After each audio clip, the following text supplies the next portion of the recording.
Welcome to Legacy of Throne. Before we begin this incredible journey through history, power, and forgotten empires, make sure to subscribe and turn on the bell icon so you never miss our next epic story. On this channel, we uncover the rise of kings, hidden dynasties, untold wars, and the secrets that shape the world. Subscribe now, because history belongs to those who remember it. Tonight, we begin with a quiet question about power and time. How does a vast empire, one that has stood for centuries, slowly transform into something entirely new? How can a system that once seemed permanent begin to change? Not all at once, but through many pressures building beneath the surface. Our journey this evening takes us into the long and complicated history of the Soviet Union. To understand how it emerged, we must first step into the final years of the Russian Empire, a world that was already shifting in ways many people could sense, but few could clearly predict. So before you get comfortable, take a moment to like the video and subscribe, but only if you genuinely enjoy what I do here. And if you'd like, leave a comment sharing where you're listening from tonight, along with your local time. It's always interesting to see how far these quiet evening journeys travel across the world. At the opening of the 20th century, the Russian Empire stood as one of the largest states ever governed by a single monarchy. From the Baltic Sea in the west to the distant Pacific coast in the east, its territory stretched across forests, rivers, plains, deserts, and mountains. 11 time zones separated its farthest regions. This enormous empire contained extraordinary diversity. Russians formed the largest population group, but many other peoples lived under imperial rule as well. Ukrainians, Poles, Lithuanians, Georgians, Armenians, Tatars, Kazakhs, Uzbeks, and dozens of other communities each carried their own languages, traditions, and historical memories. Despite this variety, political authority remained highly centralized. At the center of the system stood the emperor known in Russia as the Tsar. The Romanov dynasty had ruled since 1613, and by the start of the 20th century, the throne was held by Tsar Nicholas II. Nicholas had become emperor in 1894. He inherited a structure that placed enormous responsibility on the ruler personally. Laws were issued in the Tsar's name. Ministers answered directly to him.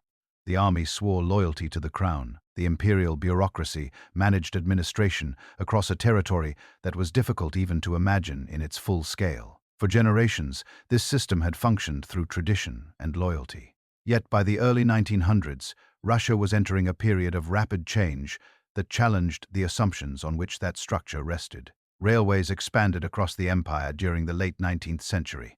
The Trans-Siberian Railway, one of the longest rail systems in the world, connected European Russia with the Pacific coast. Factories appeared in growing industrial districts around cities such as St. Petersburg, Moscow, and the mining regions of the Donbass. Industrial growth created new patterns of life. Workers gathered in large urban neighborhoods close to factories. Many worked long hours in environments that demanded strict discipline. Housing was often crowded. Conditions varied from factory to factory, but the speed of industrialization meant that city life developed faster than many local institutions could adapt. At the same time, the countryside remained home to the majority of the population. Rural villages formed the social backbone of the empire. Peasant families cultivated land through systems that had evolved over centuries. Agricultural work followed seasonal rhythms tied to climate and tradition.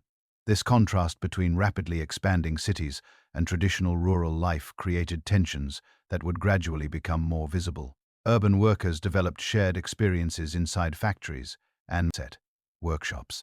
Peasants continued to rely on village communities and local customs. Political discussion about these changes was limited. Imperial authorities had long been cautious about open political movements. Newspapers were supervised, and large political gatherings were rare.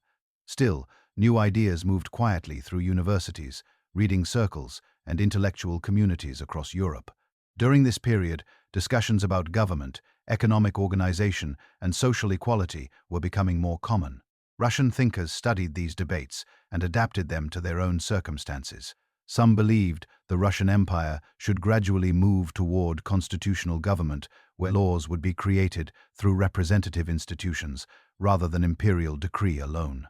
Others explored socialist theories that described societies organized around workers and shared ownership of major industries.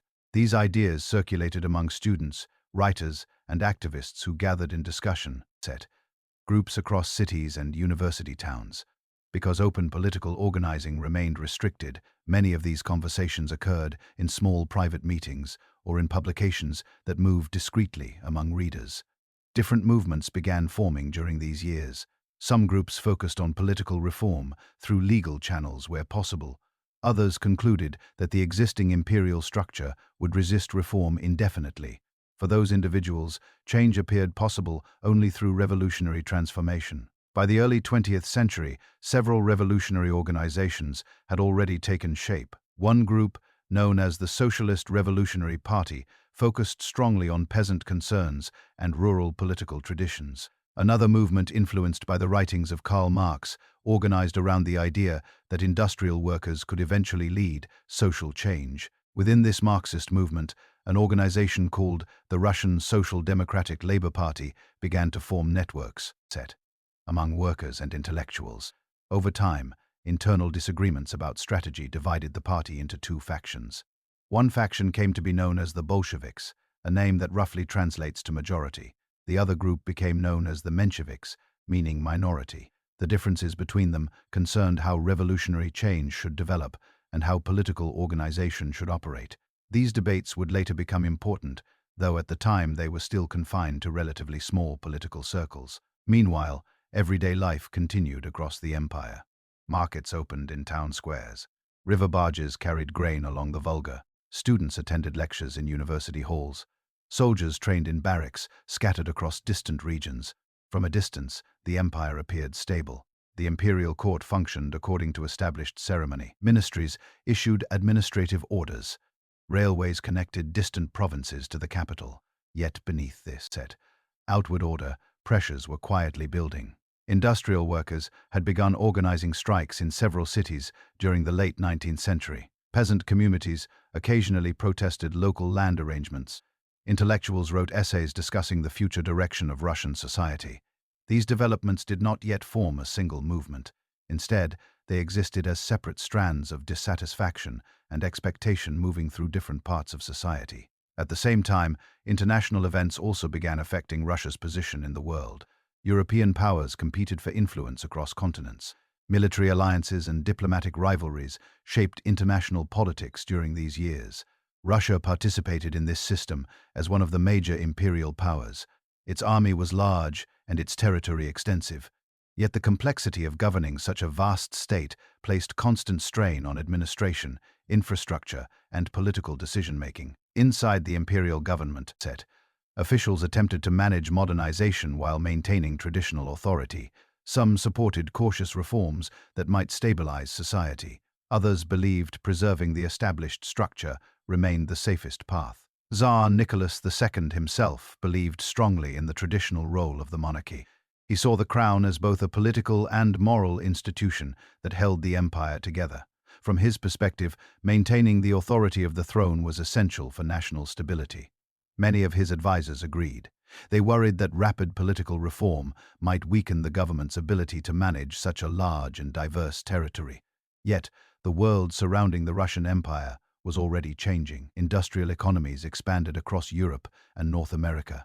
New political movements emerged in several countries. Newspapers carried reports about strikes, parliamentary debates, and social reforms occurring beyond Russia's borders. Russian students studying abroad often encountered these developments firsthand. Some returned home with new ideas about political organization and social change.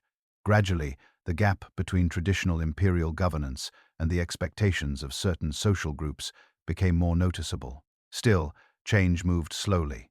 Daily life continued for most people much as it had before. Farmers planted crops in spring and harvested them in autumn. City workers reported to factories each morning. Government offices issued instructions and reports through bureaucratic channels. Yet in quiet discussion rooms, factory districts, and university dormitories, conversations about the future of Russia continued to grow. The early 20th century had opened with an empire that appeared powerful and enduring. But beneath the surface, a wide range of social forces were already beginning to reshape its political landscape. Over the coming years, events would move more quickly than many observers expected. War, economic strain, and political unrest would gradually weaken the structures that had governed the empire for centuries. The story of the Soviet Union begins here, not with sudden revolution, but with a vast empire entering a period of transformation whose full consequences were still impossible to see. In the years that followed the opening of the 20th century, the Russian Empire entered a period in which the pressures already present within society began to appear more clearly in public life. Economic change continued to move forward. Cities continued to grow, and political debates that had once remained quiet in intellectual circles slowly began reaching a wider audience. At the center of the empire remained the imperial court in St. Petersburg. From there, ministers managed the administration of a territory that stretched across thousands of miles. Decisions made in the capital affected distant provinces in Central Asia, the Caucasus, and Siberia. Maintaining coordination across such a large system required a complex bureaucracy that had developed gradually over many decades. Yet, communication across this vast space could still be slow. Railways helped connect regions, but travel remained lengthy, and information often moved through layers of local administration before reaching central authorities. This created a situation in which the government sometimes responded to developments only after events had already unfolded at the local level. One of the first major shocks to the stability of the empire during this era came from outside its borders. In 1904, Russia entered a conflict with Japan over influence in East Asia, particularly concerning Korea and parts of northeastern China. The war was expected by many in the Russian leadership to be short. Russia possessed a much larger population and a large army. However, the distance between European Russia and the Pacific theater created logistical challenges. Supplying forces across such enormous distances required long transport routes.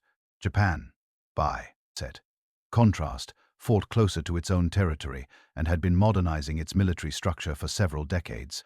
During the conflict, Japanese forces achieved several significant victories. The Russian Pacific Fleet suffered major losses, and Russian ground forces faced serious setbacks. News of these developments spread across the empire and produced surprise among many observers who had expected a different outcome. The war placed additional strain on the Russian economy and the government's reputation.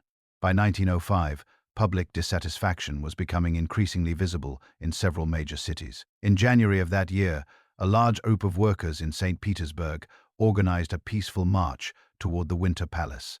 They hoped to present a petition to the Tsar asking for improved working conditions and political reforms. The march was led by a priest named Georgy Gapon and included men, women, and children carrying religious icons and portraits of the Tsar. The demonstrators believed that Emperor might hear their concerns if they approached him respectfully. When the crowd reached areas near the palace, soldiers were stationed to prevent large gatherings near government buildings. Confusion followed as the marchers continued moving forward. Troops eventually opened fire on parts of the crowd. The event shocked the empire. Many people had previously believed that Tsar would act as a protector of ordinary citizens if he were made aware of their difficulties. The violence of that day changed the way many viewed the imperial system. News of the incident traveled quickly through newspapers and word of mouth. Strikes spread through industrial cities, and unrest appeared in several regions. Throughout, 95 workers organized demonstrations in factories and transportation networks. Railway employees staged strikes that interrupted travel and freight movement. Students held meetings discussing political reform. In rural areas, some peasants protested land arrangements and local administration. Facing widespread unrest, the imperial government attempted to restore stability. That autumn, Tsar Nicholas II approved a document known as the October Manifesto. The manifesto promised the creation of a legislative assembly known as the Duma. It also proposed limited civil freedoms, including certain protections for speech and assembly. For many observers, this represented a significant change from the traditional system in which the emperor ruled through decree alone. The first Duma convened in 1906. Representatives from different political groups participated, including reformers who hoped to expand the role of representative government.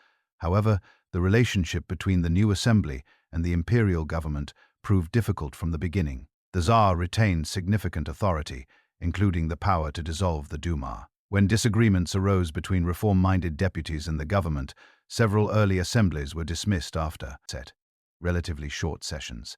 This pattern created uncertainty about how far political reform would truly extend. Despite these tensions, the events of 195 had permanently altered the political atmosphere within the empire. Political parties began operating more openly. Newspapers carried debates about policy, and many citizens became more aware of national political questions. At the same time, revolutionary organizations continued their activities. Members of the Socialist Revolutionary Party organized networks among peasants and workers. Marxist groups expanded their presence in urban centers. Among the Bolsheviks, one figure gradually gained prominence as a strategist and organizer: Vladimir Lenin. Lenin had spent many years outside Russia due to political activity that had attracted government attention. While living in exile, he continued writing essays and organizing contacts within the revolutionary movement. His writings focused on the structure of political parties and the role of disciplined organization in achieving political change. Within the Russian Social Democratic Labour Party, disagreements between the Bolshevik and Menshevik factions continued. The Mensheviks generally believed Russia needed to pass through a period of democratic development before socialist transformation could occur.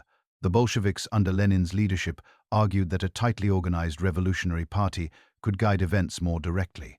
These discussions remained largely within political circles during the early years after 1905. The imperial government maintained authority, and many people continued their daily routines with limited involvement in political movements. Still, the empire had clearly entered a new stage. Political awareness had spread more widely than before, and the government had acknowledged the need for some form of representation through the Duma. Meanwhile, the international situation continued evolving. European powers formed alliances that gradually divided the continent into rival blocs. Military planning and diplomacy grew increasingly complex as countries prepared for potential conflicts. Russia maintained alliances with France and Britain, while watching developments in Central Europe carefully. The balance of power among the great powers remained delicate. Inside Russia, industrial expansion continued during the years leading up to the First World War. New factories opened in several regions and urban populations continued growing. Workers formed unions and discussion groups to address workplace conditions. Newspapers reported on political debates in the Duma and abroad. Students in universities read political philosophy alongside traditional academic subjects. Yet many structural problems remained unresolved. Land distribution in rural areas remained a source of concern among peasants. Industrial workers often faced demanding conditions. The relationship between the imperial government and reform-minded political groups remained uncertain. By the early 1910s, Russia stood at a crossroads. The empire had survived the upheaval of 195 and continued functioning as a major European power. At the same time, the changes introduced during that period had opened space for political ideas that would continue shaping events in the years ahead. The next turning point would arrive not through domestic debate alone, but through a conflict that soon spread across much of the world. In the summer of 1914, tensions between European powers escalated rapidly following the assassination of Archduke Franz Ferdinand in Sevo. Alliances activated, mobilizations began, and within weeks, a regional crisis expanded into a global war. Russia entered the conflict on the side of its allies, committing its army to what would become the First World War. The war would transform conditions within the Russian Empire in ways that few had anticipated. When the First World War began in the summer of 1914, the Russian Empire entered the conflict with a sense of duty to its alliances and a belief that national unity would strengthen the country during wartime. Mobilization orders were issued quickly across cities, towns, and villages. Men reported to recruitment centers and prepared to join the army. The scale of mobilization was immense. Russia possessed one of the largest armies in the world, and millions of soldiers were called into service during the early months of the war. Railway stations filled with departing units, while families gathered to say quiet farewells. At first, the war produced a temporary feeling of shared purpose across much of society. Political parties in the Duma announced support for the war effort, and newspapers reported on early campaigns along the empire's western frontiers. Russian forces moved toward East Prussia and the regions bordering the Austro-Hungarian Empire. The opening operations were ambitious, but the coordination of such large armies across wide distances presented serious difficulties. Communication between units was often slow, and supply systems struggled to keep pace with the movements of troops. Within months, Russian armies suffered major defeats in several engagements. The battles of Tannenberg and the Emsurian Lakes in 1914 resulted in heavy losses and forced Russian forces to withdraw from parts of East Prussia. Although the Russian army remained large, the early setbacks revealed structural weaknesses. Equipment shortages appeared in some units, and transport networks faced increasing pressure as supplies moved across long distances toward the front. The war soon developed into a prolonged struggle along a broad front stretching from the Baltic Sea to the Carpathian Mountains. Soldiers endured difficult conditions in trenches and defensive positions. Seasonal weather changes created additional challenges, especially during the long winters. While the army faced difficulties at the front, the effects of war also began reaching cities and villages. Across the empire, factories shifted toward military production, working to supply weapons, uniforms, and ammunition. Railways carried soldiers and equipment, often leaving less capacity for civilian transportation. Prices for food and basic goods began rising as the war placed pressure on agriculture and distribution. Families whose members had been drafted adjusted to new responsibilities at home. Women increasingly entered industrial workplaces to replace men serving in the army. Rural communities worked to maintain agricultural production despite the absence of many laborers. As the war continued through 1915 and 1916, the strain on the empire's economic and administrative systems grew more visible. Military setbacks continued. German and Austro-Hungarian forces launched large offensives that pushed Russian armies eastward in several regions. Retreats required the evacuation of towns and rail facilities, adding to the logistical complexity of the conflict. Meanwhile, the imperial government struggled to coordinate wartime production and transportation effectively. Ministers changed frequently, and disagreements within the administration slowed decision-making. Public confidence in the government gradually declined as shortages became more common in urban areas. Breadlines formed in major cities, where deliveries of grain and flour arrived irregularly due to transportation difficulties. Political debates inside the Duma grew more intense. Some deputies argued that stronger coordination between government officials and representatives of industry and labor was necessary to maintain the war effort. Others criticized the administration's inability to manage the crisis efficiently. At the center of this increasingly complicated situation stood Tsar Nicholas II. In 1915, the Tsar made a decision that would place him more directly at the center of military affairs. He chose to assume personal command of the Russian army. This meant leaving the capital and traveling to military headquarters near the front. The decision carried symbolic meaning. By taking command, Nicholas intended to demonstrate personal commitment to the war effort. However, it also meant that responsibility for military outcomes would now be associated more directly with the emperor himself. While the Tsar remained at military headquarters, domestic administration in the capital continued under the supervision of government ministers and members of the imperial household. Among those who gained influence during this period was Grigory Rasputin, a religious figure who had developed connections within the imperial family. Rasputin's presence in political discussions became a subject of widespread rumor and controversy in St. Petersburg society. Many members of the political establishment viewed his influence with concern. Stories circulated in newspapers and private conversations, contributing to an atmosphere of uncertainty surrounding the government. By late 1916, the combination of military losses, economic disruption, and political tension had created an increasingly fragile situation. Winter conditions intensified the difficulties of transportation and supply.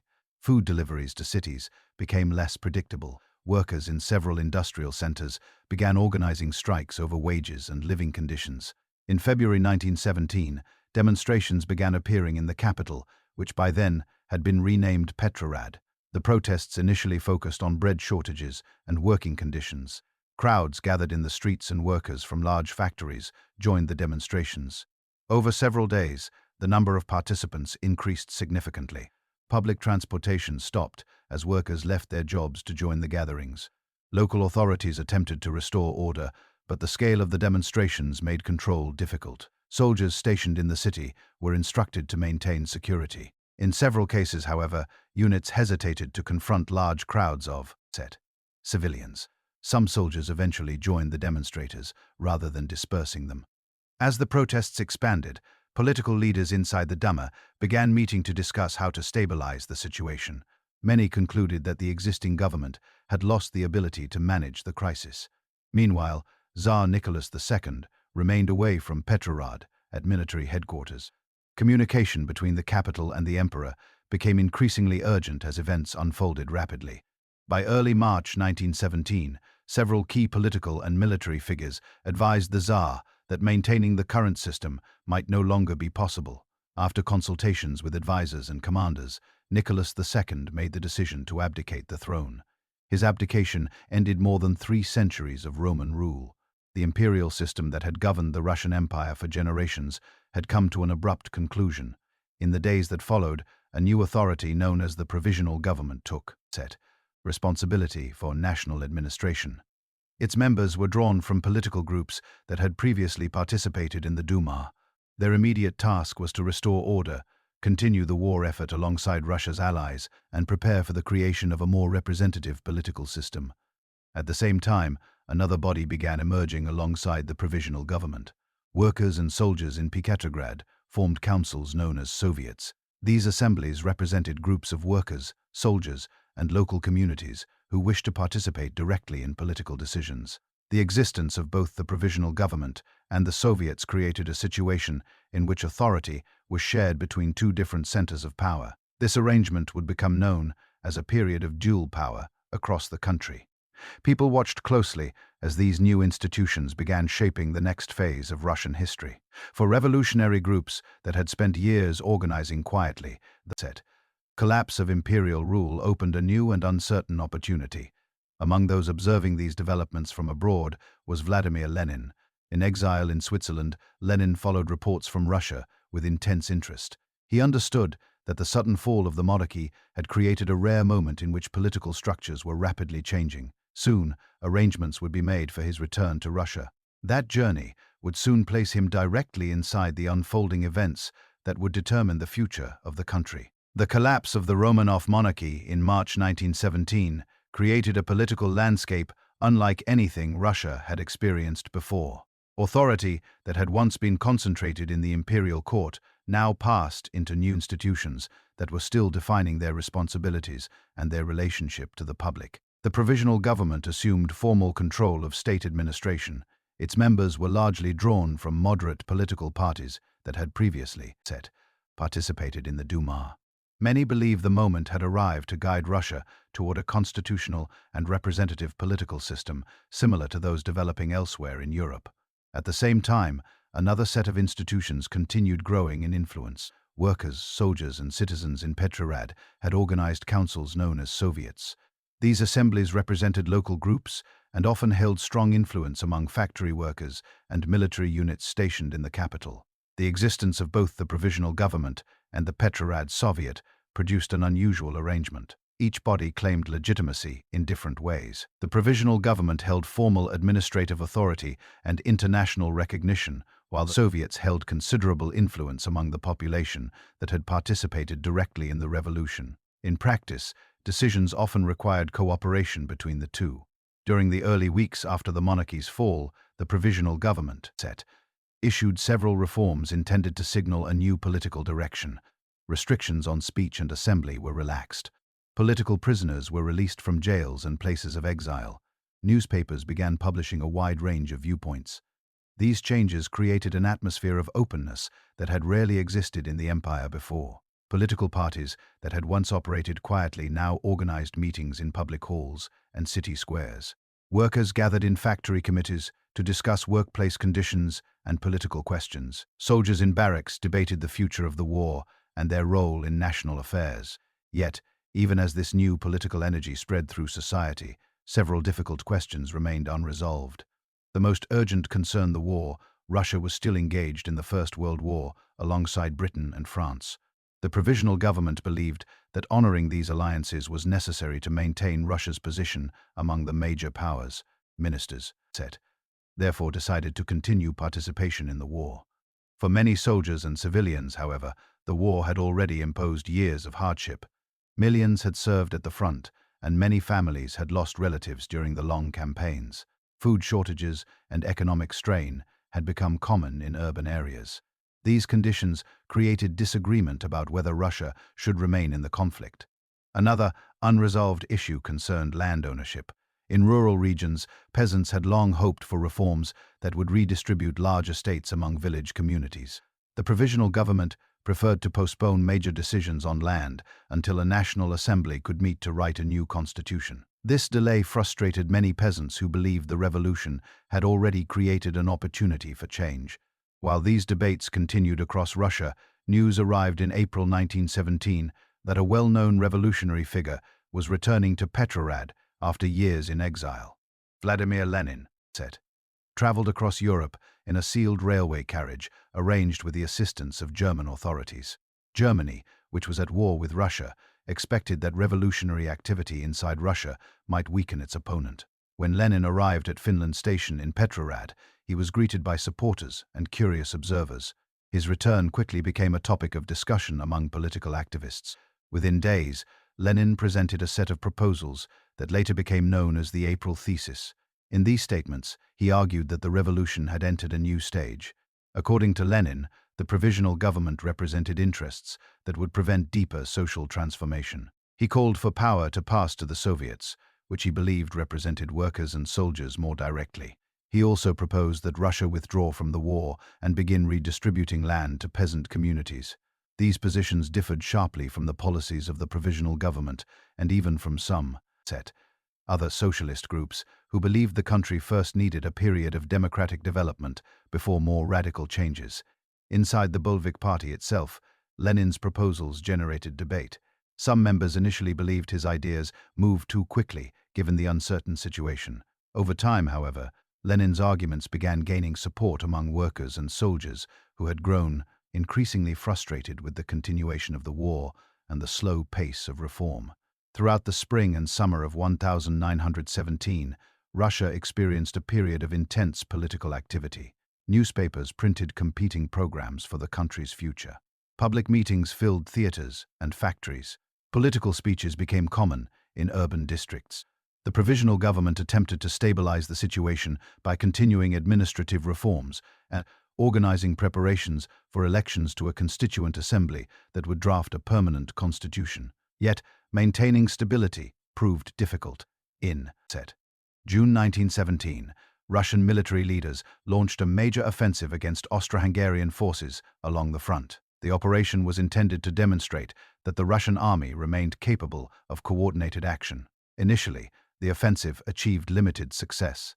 Soon afterward, however, German and Austro-Hungarian counterattacks forced Russian units into retreat. Morale within the army declined further, and desertions increased in several sectors. Back in Petrograd, dissatisfaction grew among soldiers and workers who believed the government had failed to address their concerns about the war and economic conditions. In July, demonstrations erupted in the capital involving soldiers, sailors, and industrial workers. Some participants called for the transfer of power to the Soviets. The situation became tense as crowds gathered near government buildings. Although the demonstrations did not develop into a coordinated revolution, they revealed the growing instability within the political system. Following the unrest, the provisional government moved against several Bolshevik leaders. Lenin went into hiding for a period, leaving Petrograd to avoid arrest. During the late summer, another unexpected development further complicated the political situation. General Lava Kornilov, a senior military commander, attempted to move troops toward Petrograd in what appeared to be an effort to restore order through stronger military authority. Many political leaders feared this movement could lead to a military takeover. In response, the provisional government called on various political groups, including the Bolsheviks, to help organize resistance against Kornilov's forces. Railway workers and soldiers disrupted troop movements, preventing the attempt from reaching Petrograd. Although the crisis ended without major violence, it significantly weakened confidence in the provisional government. Many citizens concluded that the administration lacked the authority needed to maintain stability.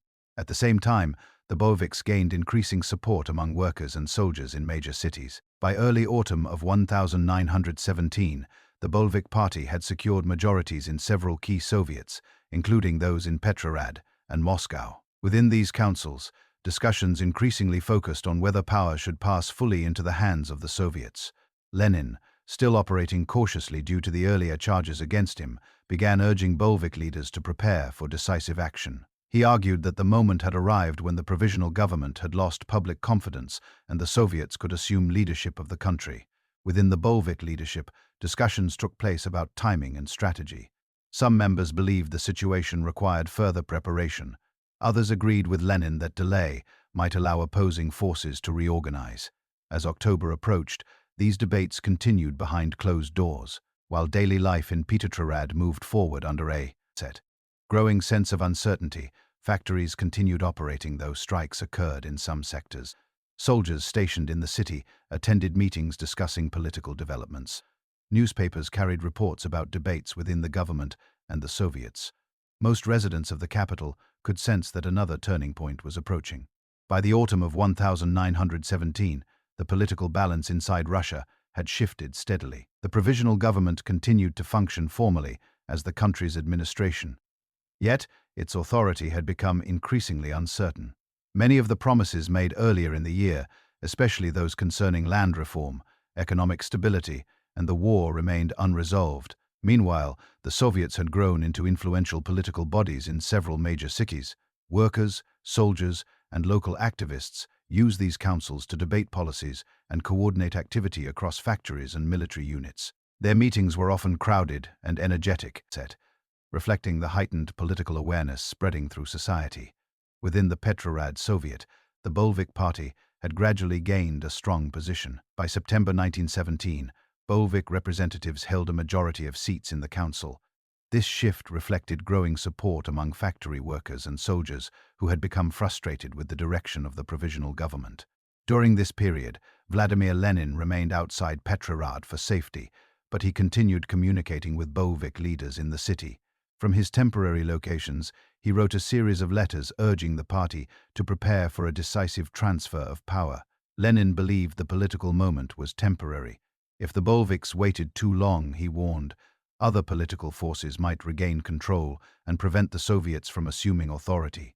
Inside Petrograd, Bolshevik leaders such as Leon Trotsky worked to organize support within the Soviets and among military units stationed in the capital. Trotsky had recently joined the Bolsheviks and quickly became one of the most visible figures within the Petrograd Soviet.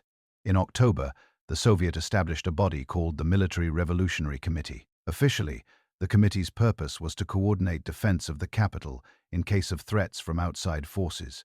In practice, it became an instrument through which Bolshevik leaders could organize soldiers and guards loyal to the Soviets. At the same time, the provisional government continued operating from the Winter Palace in Petrograd. Prime Minister Alexander Kinsky attempted to maintain order and prepare for the upcoming elections to the Constituent Assembly, which had been scheduled for later that year. Kinsky believed the assembly would provide a democratic foundation for Russia's future government. Yet by October, political tensions had already reached a point where patience for gradual constitutional solutions had diminished among several factions. During the final days of October, according to the Russian calendar used at the time, the Military Revolutionary Committee began placing loyal units at key positions throughout Petrograd. Soldiers sympathetic to the Soviets quietly took control of bridges, railway stations, telegraph offices, and government buildings. These actions were carried out with careful coordination and little public disruption. For many residents of the city, daily routines continued almost normally as these developments unfolded. Streetcars ran along their routes. Shops opened during the morning hours. Meetings continued inside factories and military barracks. By the evening of October 24th, Bolshevik forces had secured many strategic points across the capital. The provisional government remained inside the Winter Palace, protected by a small group of military cadets and volunteer defenders. The following day, representatives of the Second All-Russian Congress of Soviets began arriving in Petrograd. Delegates from across the country gathered to discuss the future political structure of Russia. As the Congress prepared to open, the Military Revolutionary Committee moved to complete the transfer of power. Units loyal to the Soviets surrounded the Winter Palace. Artillery from the cruiser Aurora, stationed in the nearby Neva River, fired a blank signal shot that served as a coordinated signal for the operation. Later that evening, Red Guards and soldiers entered the palace and arrested members of the provisional government who remained inside. The transition occurred with relatively limited fighting compared with many later revolutions in other countries. By the early hours of October 26th, the provisional government had ceased functioning. When the Congress of Soviets convened, Bolshevik representatives announced that authority had passed to the Soviets. Several socialist groups objected to the procedure and left the Congress in protest. Those who remained approved the creation of a new governing body. This government became known as the Council of People's Commissars. Vladimir Lenin was appointed its chairman, placing him at the head of the new administration. Among the first decrees issued by the new government were proposals addressing two of the most urgent concerns within Russian society. One decree called for negotiations to end Russia's participation in the First World War. Another declared that land owned by large estates should be redistributed among peasant communities. These announcements were designed to address the expectations of soldiers and peasants who had supported revolutionary change. In the weeks following the October Revolution, the Bolshevik government worked to extend its authority beyond Petrograd and Moscow into the wider territory of the former empire. In some regions, local Soviets accepted the new government quickly. In others, political groups opposed to Bolshevik rule began organizing resistance. Several parties that had previously cooperated with the provisional government viewed the Bolshevik takeover as illegitimate. Some military officers also opposed the transfer of power. As these disagreements spread across the country, Russia gradually entered a new phase of conflict. The Bolshevik leadership believed that defending the revolution required building new institutions of authority. One of the first steps involved reorganizing security and military forces.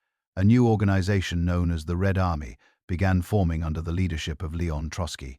The army was designed to defend the revolutionary government against internal and external opponents. At the same time, another organization called the Cheka was created to investigate and prevent counter-revolutionary activity. Its role would become significant during the years of conflict that followed across Russia. The collapse of imperial authority and the rapid transfer of power created a complex situation. Some regions accepted Bolshevik leadership and began implementing new policies concerning land and industry. Elsewhere, political and military groups opposed to Bolshevik rule formed armed forces known collectively as the White Armies. These groups included former imperial officers, political conservatives, and others who rejected the new government. By early 1918, it had become clear that the struggle over Russia's future would not be resolved quickly. The Bolsheviks now controlled the central government in Petrograd, but large parts of the country remained contested. Different armies and political movements operated across vast territories. Meanwhile, negotiations with Germany began regarding Russia's withdrawal from the war. These talks eventually produced the Treaty of Brest-Litovsk in March 1918. Under the treaty, Russia agreed to leave the First World War, but also ceded large territories in Eastern Europe to German influence. The agreement ended Russia's participation in the global conflict. Yet, it also intensified domestic opposition to the Bolsheviks among groups that believed the terms were too severe. As these developments unfolded, the Russian Revolution entered a new and far more turbulent stage. The Bolshevik government now faced the enormous challenge of defending its authority while attempting to build an entirely new political system. Over the next several years, this effort would unfold during one of the most complex civil conflicts of the 20th century. By the spring of 1918, the new Bolshevik government had established its headquarters in Moscow. The decision to move the capital from Petrograd reflected both practical and symbolic considerations. Moscow lay deeper inside the country, farther from the front lines of the First World War and the unstable western borders. The city also carried long historical associations with earlier periods of Russian statehood. From offices inside the Kremlin, Lenin and the Council of People's Commissars began directing the government of a country that was rapidly entering civil war. The political landscape across the former Russian Empire had become fragmented. Some regions recognized Bolshevik authority and established local Soviet administrations aligned with the new government. Other territories rejected the revolutionary leadership and organized resistance under a variety of political banners. These opposing forces collectively became known as the White Movement. Unlike the Bolsheviks, the White forces did not represent a single unified political program. Their ranks included former imperial officers, monarchists, supporters of parliamentary government, regional leaders, and groups that opposed Bolshevik policies for different reasons. Because their goals varied, Coordination among the White armies often proved difficult. Nevertheless, they shared a determination to prevent the Bolsheviks from consolidating power across the country. Meanwhile, the Bolsheviks began organizing their own military force with increasing urgency. Leon Trotsky, who had taken responsibility for military organization, faced the task of creating a disciplined army from the diverse revolutionary groups that had supported the October uprising. Workers, militias, soldiers from former imperial units, and volunteers from rural communities were gradually brought together into a new structure known as the Red Army. Trotsky traveled frequently by armored train between various fronts of the conflict, working to coordinate commanders and reinforce discipline within the army. His efforts focused on transforming loosely organized revolutionary fighters into a more structured military force capable of defending the government. At the same time, the Bolshevik leadership implemented policies designed to support the war effort and maintain control over resources. Industry, transportation, and major banks were brought under state administration. Grain requisitioning policies were introduced in rural areas to ensure that cities and military units could receive food supplies during the conflict.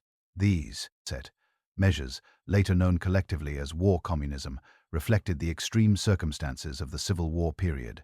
The government aimed to direct resources centrally in order to sustain both the army and the urban population. However, these policies also created tensions between the government and sections of the rural population. Peasant communities that had welcomed the redistribution of land after the revolution sometimes resisted grain requisitioning when it reduced the food available for local consumption. Across Russia, the Civil War expanded into multiple theaters.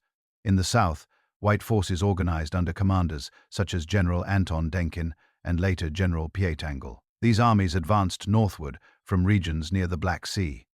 In Siberia, another white government emerged under Admiral Alexander Kolchak, who established control over large sections of the eastern territories and declared himself supreme ruler of Russia. Farther north, foreign military units from several Allied countries arrived in ports such as Orengelsk and Murmansk. Their presence reflected the complicated international context surrounding the Russian Civil War. Some foreign governments hoped to reopen an eastern front against Germany or to support anti-Bolshevik forces attempting to re-establish a different government. The presence of foreign troops added another layer of complexity to the conflict. Although their numbers were relatively limited compared with Russian armies, their involvement reinforced the perception among Bolshevik leaders that the revolution faced threats both inside and outside the country. During these years, railways became one of the most important strategic resources. Control of rail lines allowed armies to move soldiers and supplies across enormous distances. Both red and white forces attempted to secure key railway junctions in order to maintain logistical advantages. Cities changed hands multiple times as armies advanced and retreated. Communication between distant regions often became unreliable, and local authorities sometimes operated independently when central instructions could not reach them quickly. The Civil War also had profound effects on everyday life for ordinary people. Industrial production declined significantly in several regions due to disruptions in supply chains and the movement of workers into military service. Transportation difficulties affected the distribution of food and fuel. Many families moved between cities and rural areas, seeking more stable living conditions. Despite these hardships, the Bolshevik government gradually strengthened its administrative structures. The Communist Party, formerly known as the Bolshevik Party, expanded its membership and established committees across cities, factories, and military units. Party members played important roles in organizing local administrations and implementing national policies.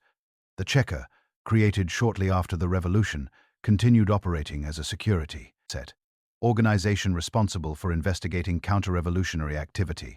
Its authority expanded during the Civil War years as the government attempted to suppress armed opposition and maintain internal stability. While the conflict continued, the Bolshevik leadership also began considering how a new political system might function once the fighting ended. In 1918, a new constitution for the Russian Soviet Federative Socialist Republic was adopted. It defined the structure of government based on Soviets' councils representing workers, soldiers, and peasants. Voting rights were extended broadly among working populations, though individuals associated with former ruling classes or counter-revolutionary organizations were excluded from participation in certain circumstances. The constitution described a system in which political power flowed upward from local Soviets to regional bodies and ultimately to national institutions. In practice, the Communist Party increasingly played a central role in guiding political decisions within this structure. Meanwhile, the military situation began shifting gradually in favor of the Red Army. Although the White forces initially captured large territories, their lack of unified leadership and competing political visions made long-term coordination difficult. Communication between distant White commanders proved challenging across the vast geography of Russia. The Red Army, by contrast, benefited from controlling central regions with dense railway networks connecting Moscow to several fronts. This allowed Trotsky and other commanders to move troops quickly where they were needed. By late 1919 and into 1920, several major White offensives were defeated. Kolch's forces in Siberia collapsed under pressure from Red Army advances. In the south, Denkin's troops were pushed back toward the Black Sea. As these campaigns concluded, the Bolshevik government gradually regained control over much of the territory that had once belonged to the Russian Empire. However, the end of major military operations did not immediately restore stability. The Civil War had left deep economic disruption across the country. Industrial production had fallen sharply. Transportation networks required repair, and agricultural output had been affected by years of conflict. Millions of people had experienced displacement, loss of property, or the absence of family members who had served in various armies. By the early 1920s, the Bolshevik leadership faced a new challenge, transforming a revolutionary government created during war into a functioning state capable of rebuilding the economy and administering a vast country in peacetime. By the beginning of the 1920s, the Civil War had largely concluded, and the Bolshevik leadership faced a new set of responsibilities that differed from those of wartime. The Red Army had secured control over most of the territories that had once belonged to the Russian Empire, and the major White armies had either been defeated, or forced into exile. Yet, the victory had come at a heavy cost. Years of war had left the country economically weakened. Industrial production had fallen far below the levels seen before the First World War. Railways required repair after years of intense military use. Cities faced shortages of fuel and food, while rural communities had experienced disruption from grain requisitioning policies and military campaigns. The leadership in Moscow understood that continuing the strict wartime policies of war communism would be difficult under peacetime conditions. While those measures had allowed the government to supply the Red Army and maintain basic administration during the conflict, they had also produced tensions with sections of the population, particularly among peasants who had resisted compulsory grain collection. In 1921, the government introduced a significant adjustment to economic policy known as the New Economic Policy, often abbreviated as the NEP. Under the NEP, the state retained control over major industries such as heavy manufacturing, banking, and large-scale transportation. However, smaller businesses and local markets were allowed to operate with greater freedom. Farmers were permitted to sell surplus produce after paying a tax in grain to the government. This policy aimed to stimulate agricultural production and revive local commerce while maintaining the broader socialist framework that the Bolshevik leadership intended to build over time. Markets gradually returned to many towns. Small shops reopened, traders carried goods between villages and cities, and farmers brought grain and produce to market squares once again. The NEP represented a practical response to economic realities. It allowed the country to stabilize after years of conflict, while the government continued developing long-term plans for socialist transformation. During this same period, political institutions also began taking more permanent form. The Communist Party remained at the center of political life. Party congresses met regularly to discuss national policy, and committees operated at regional and local levels across the country. Membership in the party grew steadily as new administrators, workers, and activists joined its ranks. Government administration was organized through Soviets at various levels, local councils, regional bodies, and national institutions. These structures formed the formal framework of governance within the revolutionary state. In 1922, another important development occurred in the organization of the country. Several territories that had once been part of the former empire, including Russia, Ukraine, Belarus, and the Transcaucasian region, joined together in a new federal structure. This political union became known as the Union of Soviet Socialist Republics, or the Soviet Union. The creation of the Union reflected the leadership's attempt to manage the immense geographic diversity of the former empire while maintaining a shared set political system. Each republic had its own administrative institutions, but major decisions regarding defense, foreign policy, and economic planning were coordinated through central authorities in Moscow. The new union thus combined federal structures with strong centralized leadership. While these institutional arrangements developed, the leadership of the Communist Party itself began experiencing internal discussions about the future direction of the state. Vladimir Lenin remained the most influential figure within the government. His role in leading the October Revolution and guiding the Bolshevik movement had established him as the central authority within the party. However, by the early 1920s, Lenin's health began to decline. After suffering a series of strokes beginning in 1922, he gradually reduced his participation in day-to-day political activity. As Lenin's involvement diminished, other prominent figures within the party assumed greater responsibility in administration and set policy debates. Among these figures were Leon Trotsky, who had played a central role in organizing the Red Army during the Civil War, Gregory Zenov, and Lev Kamov, who had been longtime associates of Lenin, and Joseph Stalin, who had been appointed General Secretary of the Communist Party in 1922. The position of General Secretary initially appeared administrative, involving the coordination of party appointments and organizational matters. Yet the role also allowed Stalin to develop extensive connections across the party's growing network of local and regional committees. During these years, discussions among party leaders addressed many questions about the future development of the Soviet state. Some leaders believed that rapid industrial expansion should begin soon in order to strengthen the country's economy and military capabilities. Others argued that economic recovery under the NEP should continue for a longer period before major structural changes were introduced. There were also debates about the role of the Communist Party itself within the broader political system. While the party already held significant influence, discussions continued about how centralized decision-making should be balanced with participation from local Soviets and economic institutions. These debates occurred primarily within party congresses and committee meetings rather than through open public political competition. By 1924, the Soviet Union had begun stabilizing after the upheavals of revolution and civil war. Agricultural production was gradually recovering under the NEP. Trade networks were reappearing, and urban life was slowly becoming more predictable. That same year marked an important moment in the history of the new state. In January 1924, Vladimir Lenin died after a prolonged period of illness.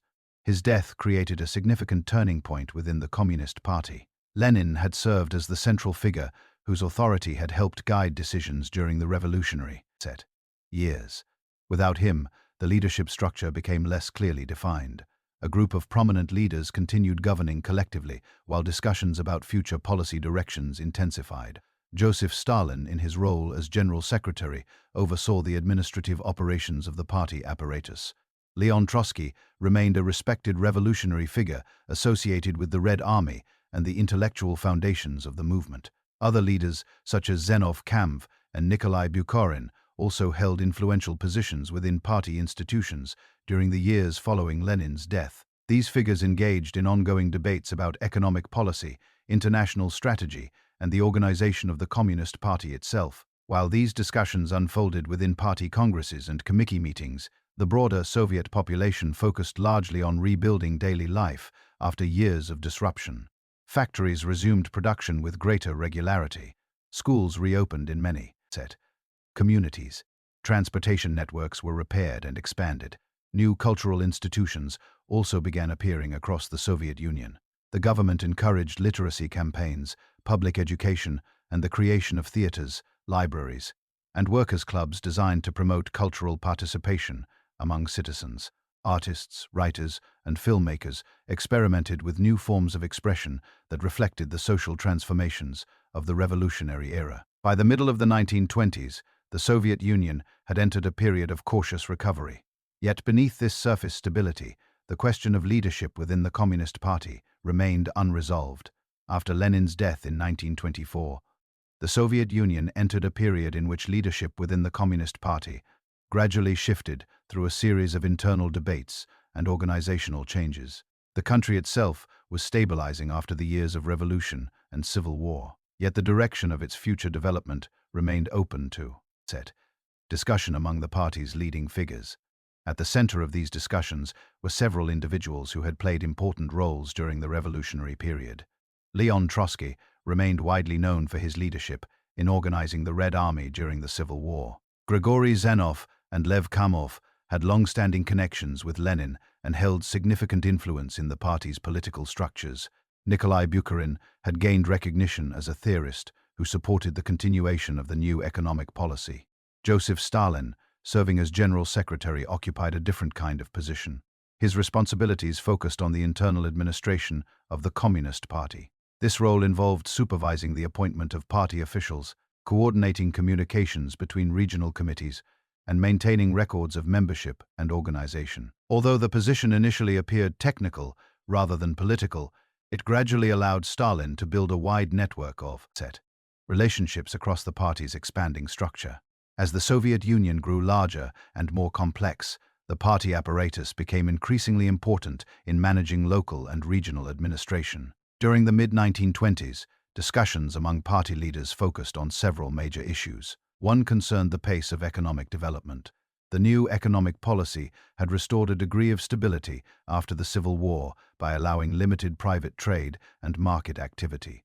Agricultural production had increased, and urban markets once again carried food and consumer goods. Some leaders believed the NEP should continue for an extended period in order to strengthen the country's economic base gradually. Others argued that faster industrial development would eventually be necessary if the Soviet Union wished to compete with industrialized countries in Europe and North America. Another topic concerned the international situation. Communist movements had appeared in several countries after the First World War, but most had not succeeded in establishing governments similar to the one in Russia. This raised questions about whether the Soviet Union should expect immediate support from revolutions abroad or concentrate primarily on building socialism within its own borders. These discussions did not take place through public electoral campaigns. Instead, they occurred within meetings of the Communist Party, particularly during party congresses and gatherings of the Central Committee. Over time, alliances formed among various leaders as they debated these questions. In the early years after Lenin's death, Stalin cooperated politically with Zinoviev and Kamvi. Together, they criticized Trotsky's positions on several issues and gradually reduced his influence within the leadership. Trotsky continued participating in party discussions, but by the mid-1920s, his role in central decision-making had diminished. Eventually, he was removed from several key positions and later expelled from the Communist Party. Meanwhile, the political alignments within the leadership continued evolving. Stalin later formed a working relationship with Nikolai Bukharin, who supported the continuation of the new economic policy and gradual economic development. Through these shifting alliances, Stalin's influence within the party organization continued growing. Because the General Secretary supervised appointments to many administrative positions, individuals who advanced within the party structure often developed professional connections with his office. At the same time, the Soviet Union itself was undergoing cultural and social transformation. The government invested heavily in education and literacy campaigns. Large numbers of adults who had grown up without formal schooling were encouraged to attend evening classes and reading programs. Newspapers and publications expanded their circulation as literacy rates gradually improved. Universities and technical institutes trained engineers, teachers, doctors, and administrators who would be needed to operate the modern institutions the Soviet leadership hoped to build. Cities also experienced noticeable change during these years. Electric power networks expanded, public transportation systems improved, and new housing projects appeared in industrial districts. Cultural life developed through theaters, film studios, and publishing houses that experimented with artistic forms reflecting the new political environment. The Soviet film industry, for example, became internationally recognized for its innovative editing techniques and storytelling methods. Directors explored ways to present historical events and social themes through visual narrative.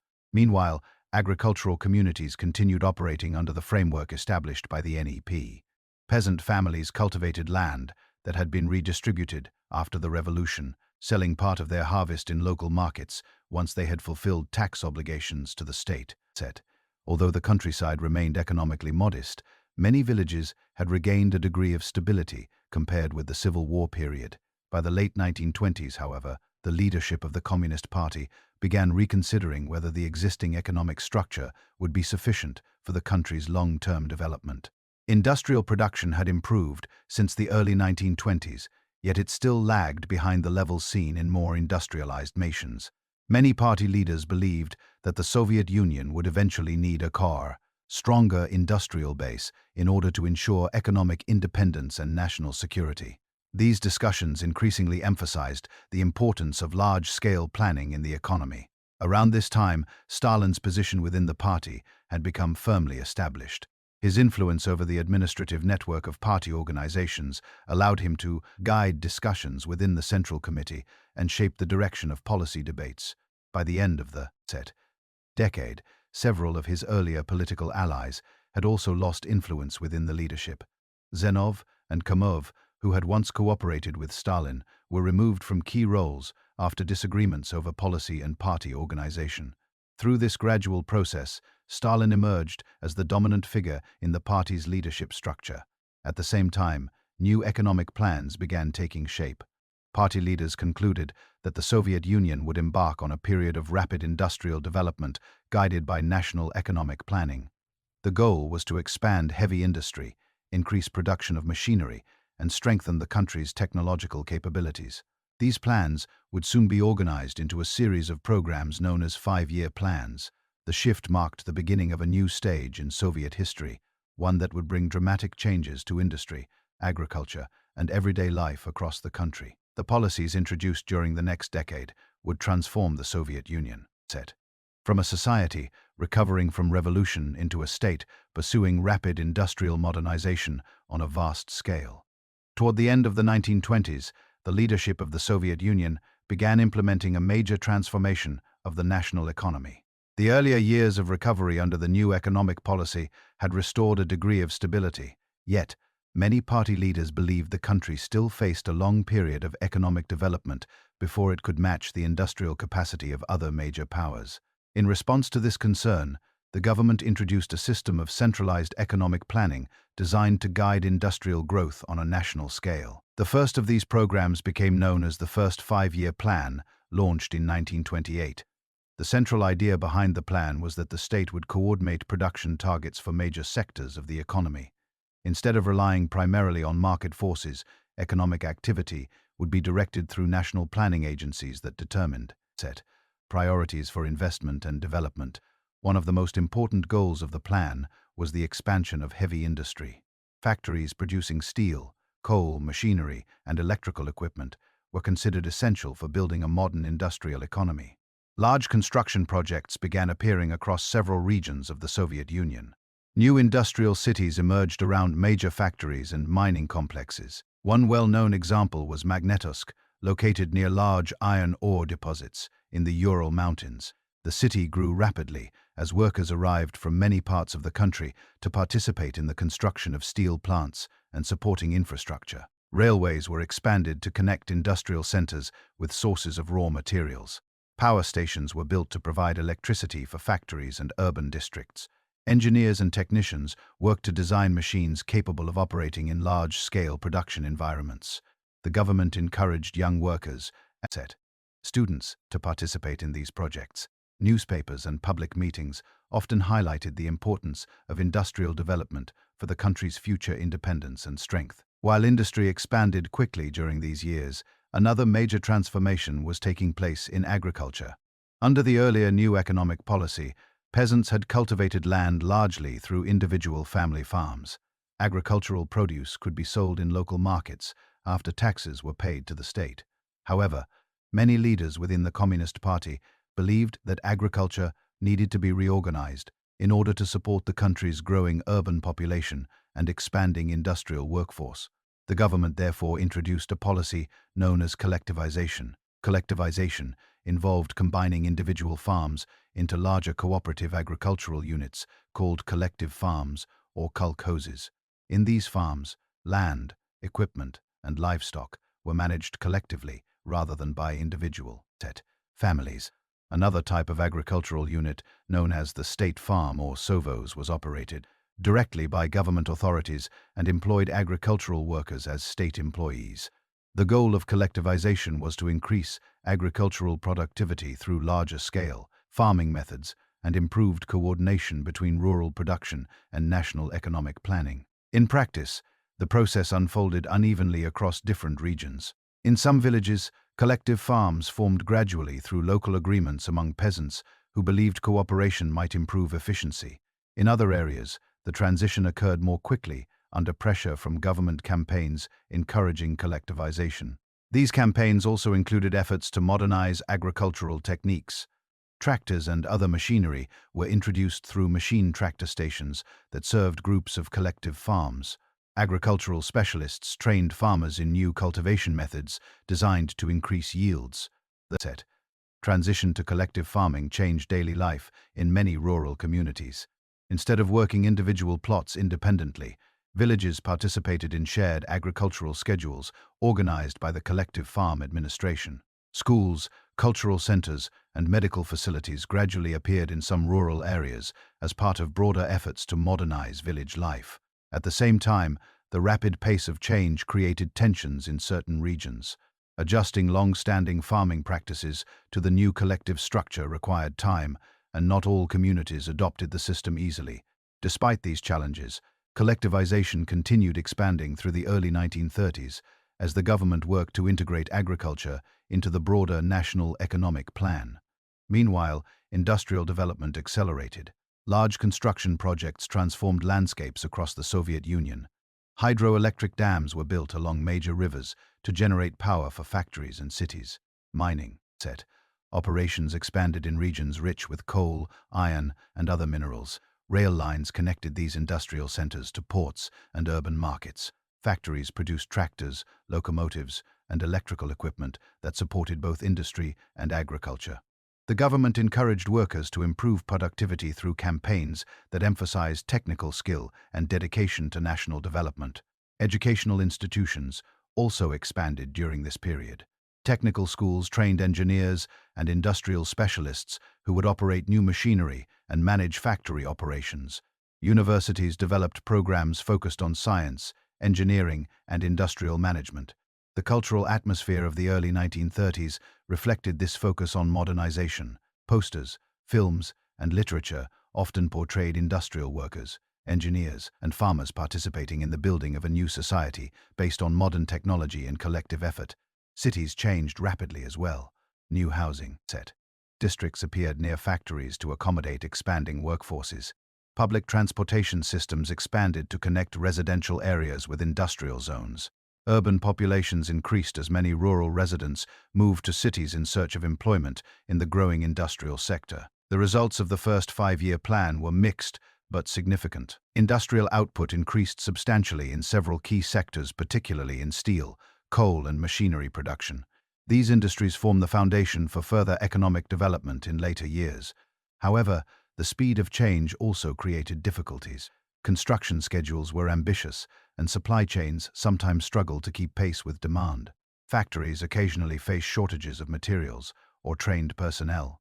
Even so, by the mid-1930s, the Soviet Union had clearly entered a new stage of economic development. A second five-year plan was introduced with the aim of continuing industrial expansion while improving transportation networks and increasing production of consumer goods. The country was becoming increasingly industrialized, and large engineering projects had begun reshaping both cities and landscapes. At the same time, political life within the Soviet Union was also evolving. The Communist Party remained the central authority guiding national policy. Its leadership structures had grown more centralized during the years of rapid economic planning, and Joseph Stalin's influence within the party had become firmly established. As the 1930s progressed, the Soviet Union would continue developing its industrial base while navigating complex political developments inside the party and the broader society. By the middle of the 1930s, the Soviet Union had undergone a remarkable transformation compared with the country that had emerged from civil war little more than a decade earlier. Industrial centers had expanded.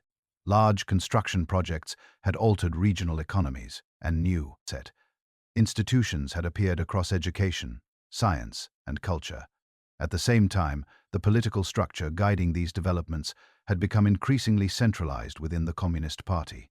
Joseph Stalin now stood as the most influential figure within that leadership structure.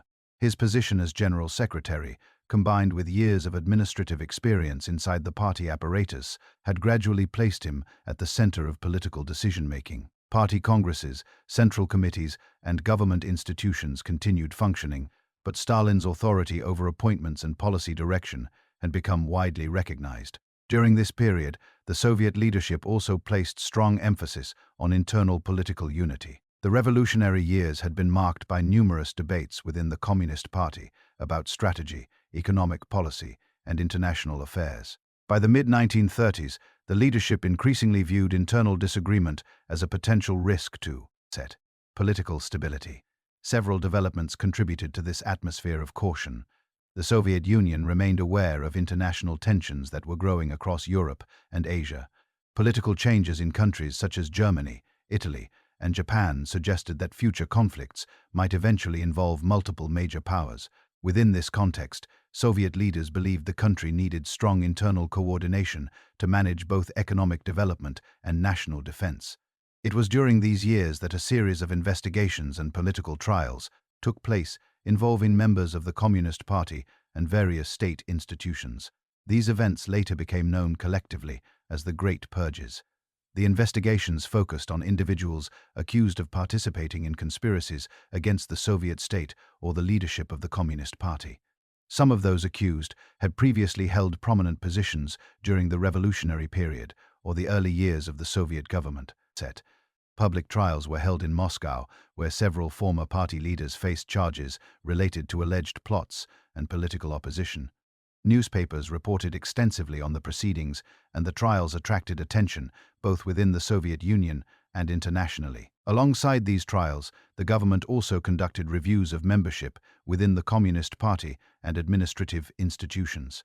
Party committees examined records and activities of officials across the country, removing individuals who are considered unreliable or opposed to the leadership. The security organization responsible for many of these investigations was the NKVD, which had evolved from earlier revolutionary security institutions. Its responsibilities included investigating counter-revolutionary activity and maintaining internal security. During the late 1930s, these investigations expanded significantly. Large numbers of party members, military officers, engineers, administrators, and other professionals were questioned or removed from their positions. The process affected many sectors of Soviet society, including the Red Army. Several senior military commanders who had played important roles during the Civil War were replaced as part of the leadership's effort to restructure the armed forces. For ordinary citizens, the political atmosphere during these years was marked by both rapid modernization and heightened attention to political loyalty.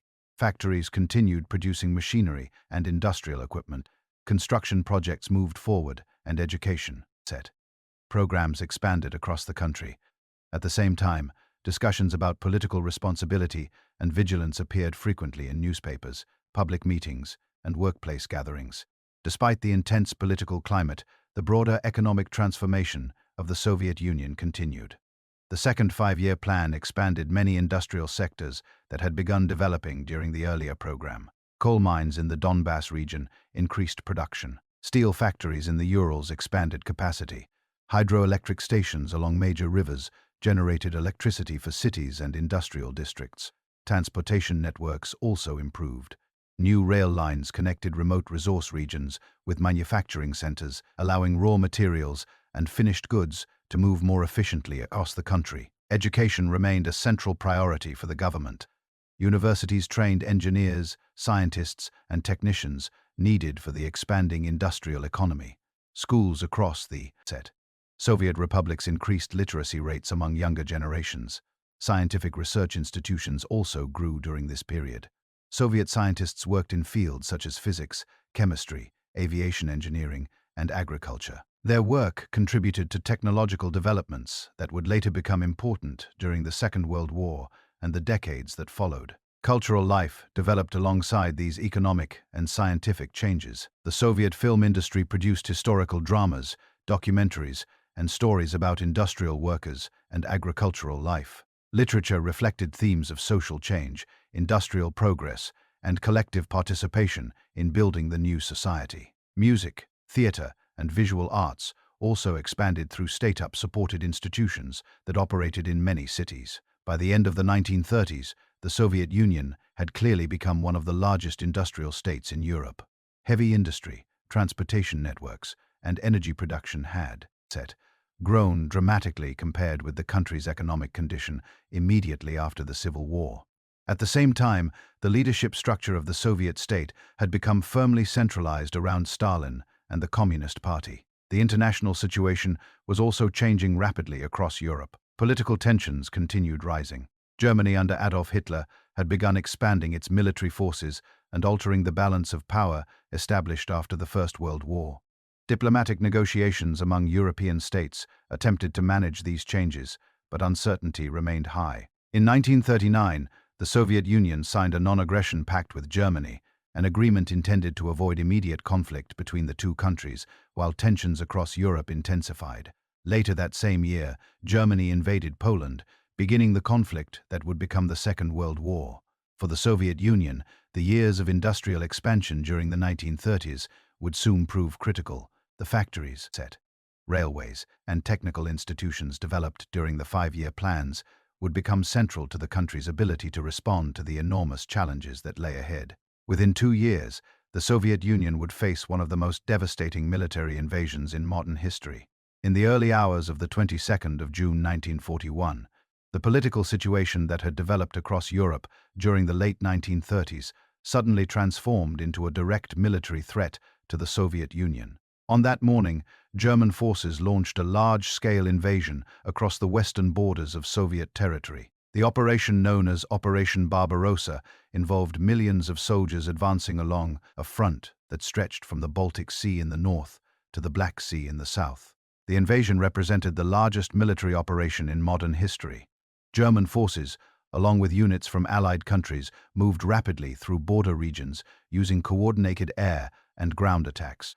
Their strategy aimed to destroy Soviet military formations quickly and capture major cities before the Soviet government could fully organize a defense.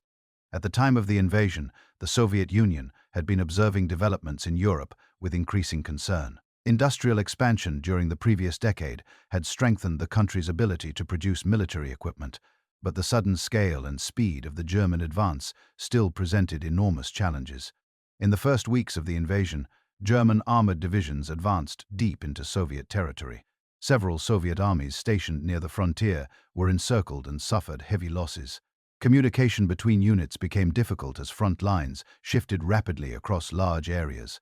Cities and towns in western regions faced immediate danger as military operations unfolded around them.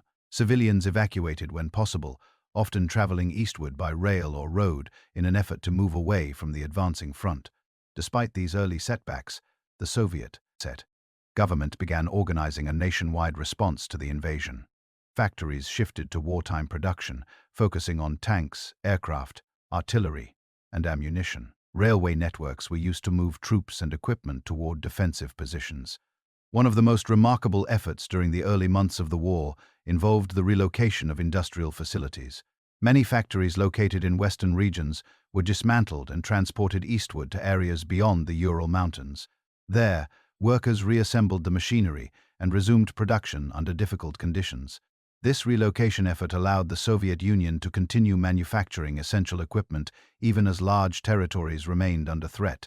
Meanwhile, the Red Army began reorganizing its defensive strategy. New commanders took charge of military fronts and fresh units were mobilized from across the country. In the north, German forces moved toward the city of Leningrad. The city, located along the Baltic coast, became the focus of a prolonged siege.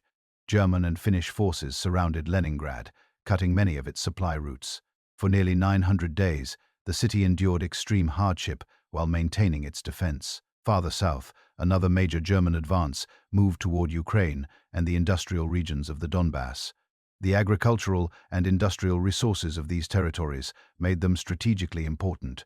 In the center of the front, German armies advanced toward Moscow, the Soviet capital.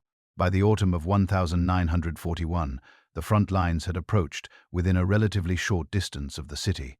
The defense of Moscow became one of the most critical moments of the war. Soviet authorities organized additional defensive lines around the capital. Civilians participated in building fortifications, trenches, and anti-tank barriers in the surrounding countryside. During the winter months of 1941, the Red Army launched a counteroffensive that pushed German forces away from the immediate outskirts of Moscow. Harsh winter conditions affected both armies, slowing operations and forcing adjustments in strategy. Although the German advance had been halted near the capital, the conflict was far from over. Throughout 1942, military operations continued across multiple regions of the Soviet Union. German forces launched new offensives aimed at capturing oil fields in the Caucasus and controlling transportation routes along the Volga River.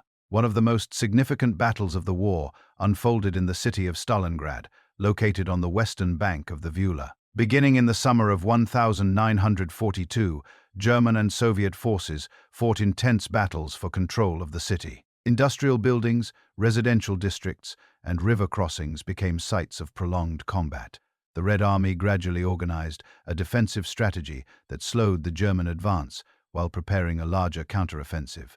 In November 1942, Soviet forces launched a coordinated operation that surrounded German units fighting inside Stalingrad. The encircled army remained trapped through the winter months. By early 1943, the German command ordered its remaining forces in the city to surrender.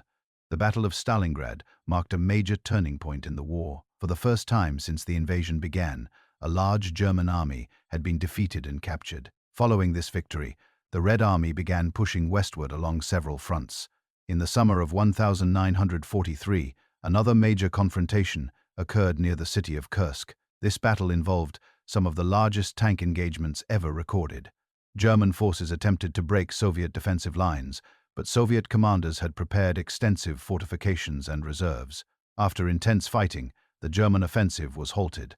The Red Army then launched its own operations that pushed the front lines farther west. From this point forward, Soviet forces gradually regained territory that had been occupied earlier in the war. As the Red Army advanced through Ukraine, Belarus, and other regions, cities previously captured by German forces were liberated. The scale of destruction left by years of warfare became increasingly visible. Industrial facilities, railways, bridges, and residential districts required reconstruction. Agricultural land had often been damaged or neglected during military operations. Despite these difficulties, the Soviet war effort continued gaining strength. Factories relocated east of the Urals produced large numbers of tanks, aircraft, and artillery pieces that supported the advancing armies. By 1944, Soviet forces had pushed beyond the pre-war borders of the Soviet Union and entered Eastern Europe. Military operations continued through Poland, the Baltic region, and the Balkans as German forces retreated westward. The war in Europe approached its final stage in the spring of 1945. Soviet armies advanced toward Berlin, the German capital. After weeks of intense fighting in and around the city, Berlin was captured in May 1945. Shortly afterward, Germany formally surrendered, bringing the European phase of the Second World War to an end. For the Soviet Union, victory came at a tremendous human and material cost. Millions of soldiers and civilians had died during the conflict, and large sections of the country required reconstruction. When the Second World War in Europe ended in May 1945, the Soviet Union stood among the victorious powers. Yet, the country faced enormous challenges. The conflict had brought destruction across vast regions of the Western Soviet republics. Cities, factories, railways, farms, and homes had been damaged or destroyed during years of fighting. Millions of soldiers and civilians had lost their lives, and many families were beginning the difficult process of rebuilding everyday life. Despite these losses, the Soviet Union had emerged from the war with significant influence in international affairs. The Red Army had advanced across Eastern Europe during the final stages of the conflict, and Soviet military forces remained stationed in several countries that had previously been under German occupation. This situation would soon shape the political landscape of Europe in the years that followed. Immediately after the war, the Soviet government began focusing on reconstruction. Industrial centers that had been damaged during the conflict required repair, and transportation systems needed restoration. Railways were rebuilt, bridges were reconstructed, and factories gradually resumed production. The government introduced new economic plans designed to restore the country's industrial capacity. Heavy industry remained a priority, as it had before the war, because it supported both economic development and national defense. Large industrial projects resumed across the country. Steel plants, machine factories, and mining operations expanded production once again. Workers returned to industrial cities that had been rebuilt or newly constructed. During the Reconstruction period, agriculture also required recovery. Farms across the western regions of the Soviet Union had experienced severe disruption during the war years. Fields had been abandoned, livestock populations had declined, and equipment had been lost or damaged. Government programs encouraged the restoration of agricultural production. Collective farms resumed operations, and new machinery was distributed to support farming activities.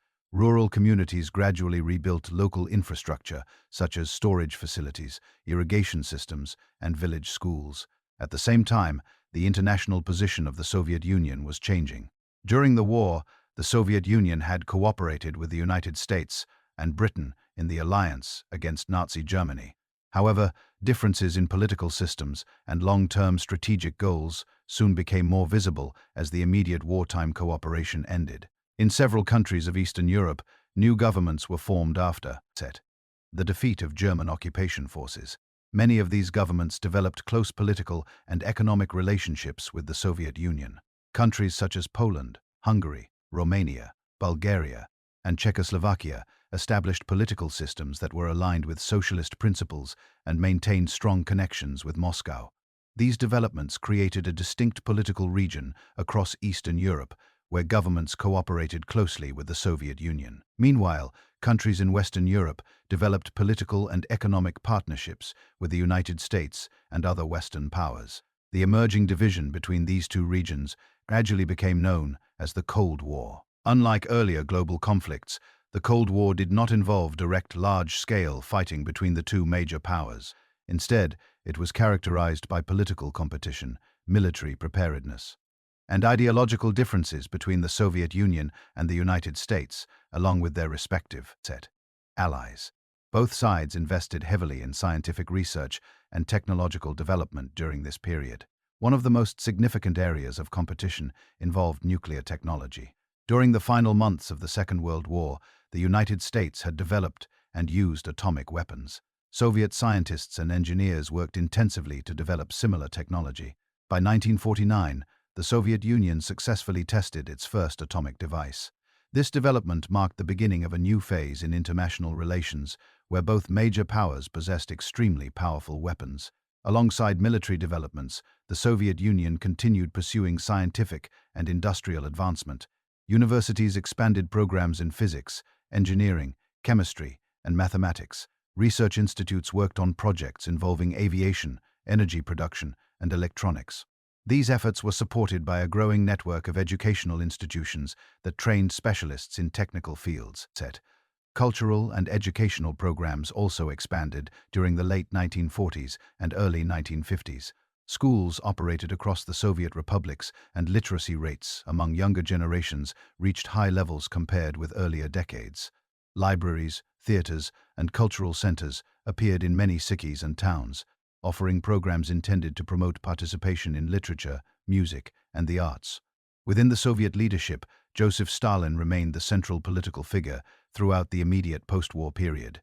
His authority had been reinforced by the Soviet Union's role in defeating Germany and by the centralized structure of the Communist Party. Government decisions regarding economic planning, foreign policy, and national security were coordinated through institutions operating under the leadership of the Communist Party. However, by the early 1950s, Stalin was advancing in age, and the leadership of the Soviet Union began preparing for a future transition. In March 1953, Joseph Stalin died after more than 2 decades as the dominant figure in Soviet politics. His death marked the end of a long period in which the Soviet state had been guided by his leadership through industrial transformation, war, and post-war reconstruction. Following his death, several senior members of the Communist Party began working together to manage the government while discussions took place about the future direction of the country. This moment created a new phase in Soviet history.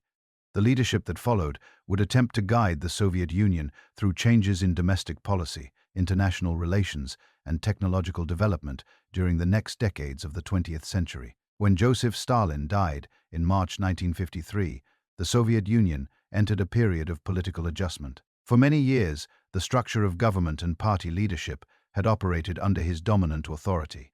After his death, responsibility for directing the state was shared among several senior figures within the Communist Party. Among the most prominent leaders during this transitional period were Georgy Malenkov, Lavrentiy Beria, and Nikita Khrushchev. Each held influential positions within government or party institutions, and together they formed part of a collective leadership that attempted to maintain stability while determining the country's future direction. In the months following Stalin's death, the leadership began reviewing several policies that had been implemented during earlier decades. Discussions focused on improving economic efficiency, easing certain administrative controls, and addressing some of the tensions that had developed within Soviet society. One of the early political developments involved the removal of Levrentiy Beria from power later in 1953. Other leaders within the party viewed his influence within the security institutions as potentially destabilizing. After a brief internal struggle, Beria was arrested and later removed from political life. Following this event, Nikita Khrushchev gradually emerged as the most prominent figure within the Communist Party. Khrushchev had been active in the party since the revolutionary period and had served in several administrative roles across different regions of the Soviet Union. By the mid-1950s, he held the position of first secretary of the Communist Party, giving him significant influence over party organization and policy direction. During Khrushchev's leadership, the Soviet government introduced a number of reforms intended to adjust both domestic policy and international relations. One of the most notable moments occurred during the 20th Congress of the Communist Party in 1956. At this meeting, Khrushchev delivered a speech reviewing aspects of Stalin's leadership and discussing the need for changes in the political climate within the Soviet Union. This speech signaled the beginning of a period often referred to as Stalinization. During this time, the government reduced certain political restrictions that had been prominent during earlier decades. Some prisoners who had been held in labor camps were released, and administrative procedures within government institutions were reviewed. At the same time, the Soviet Union continued focusing on economic development and scientific progress. Agriculture became one of Khrushchev's major priorities. The government launched programs intended to increase grain production, including the development of new farmland in regions of Kazakhstan and Siberia. These efforts became known as the Virgin Lands Campaign. Young volunteers traveled to these regions to cultivate large areas of previously uncultivated land. New towns and agricultural centers appeared as part of the program, though the results varied depending on climate conditions and local infrastructure. Industrial growth also continued, particularly in sectors related to energy production, metallurgy, and engineering. The Soviet Union placed increasing emphasis on technological research during the late 1950s. Universities expanded programs in mathematics, physics, and engineering, while scientific institutes conducted research in fields ranging from nuclear energy to rocketry. One of the most visible results of these efforts appeared in 1957. That year, the Soviet Union successfully launched Sputnik 1, the world's first artificial satellite. The satellite orbited Earth and transmitted radio signals that could be detected by receivers around the world. The launch marked the beginning of the space age and demonstrated the Soviet Union's advanced capabilities in rocket engineering. Shortly afterward, additional achievements followed. In 1961, Soviet cosmonaut Yuri Gagarin became the first human being to travel into space and orbit the Earth. These developments generated significant international attention and highlighted the scientific achievements of Soviet engineers and researchers. Meanwhile, the Cold War continued shaping global politics. The Soviet Union maintained alliances with socialist countries and supported various political movements around the world that were interested in socialist development. At the same time, relations with Western countries remained cautious, particularly as both sides possessed nuclear weapons capable of enormous destruction. Several moments of tension occurred during this period.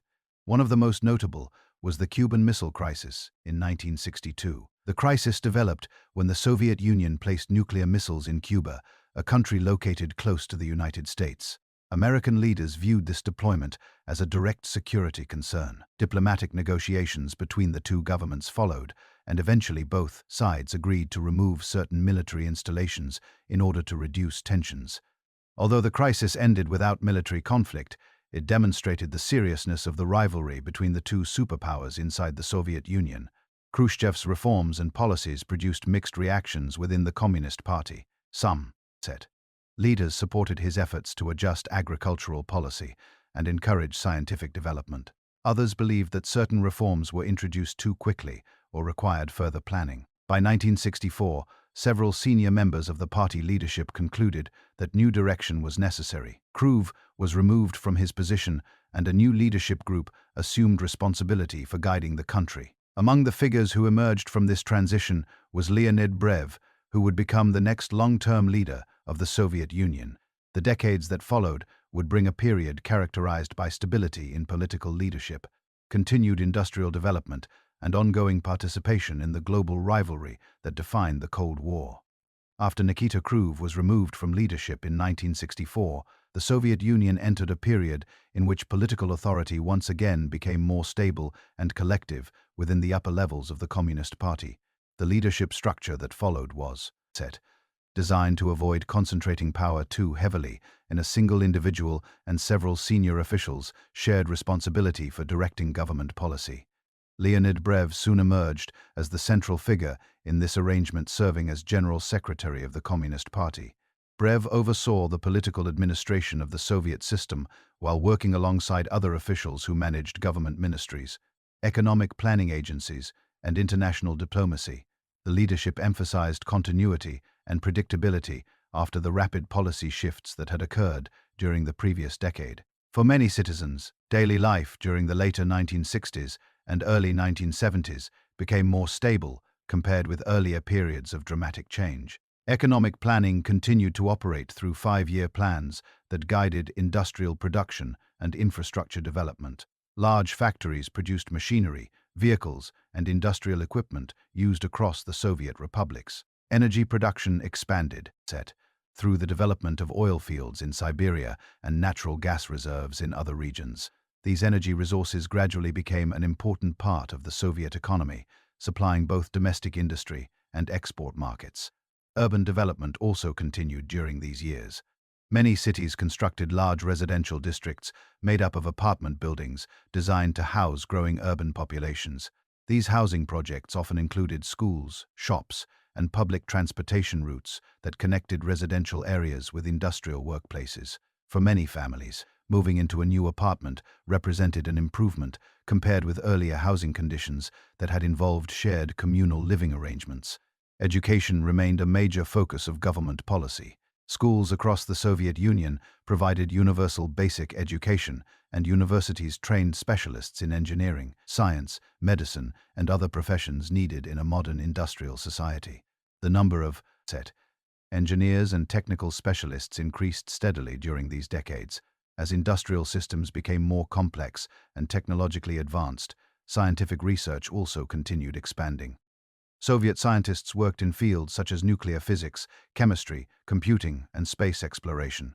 The space program remained an important symbol of technological capability, and missions continued to send satellites and spacecraft into orbit. At the same time, the Cold War continued shaping international relations. During the late 1960s and early 1970s, both the Soviet Union and the United States began exploring ways to reduce the risk of direct confrontation. Diplomatic negotiations focused on arms control agreements intended to limit certain categories of nuclear weapons.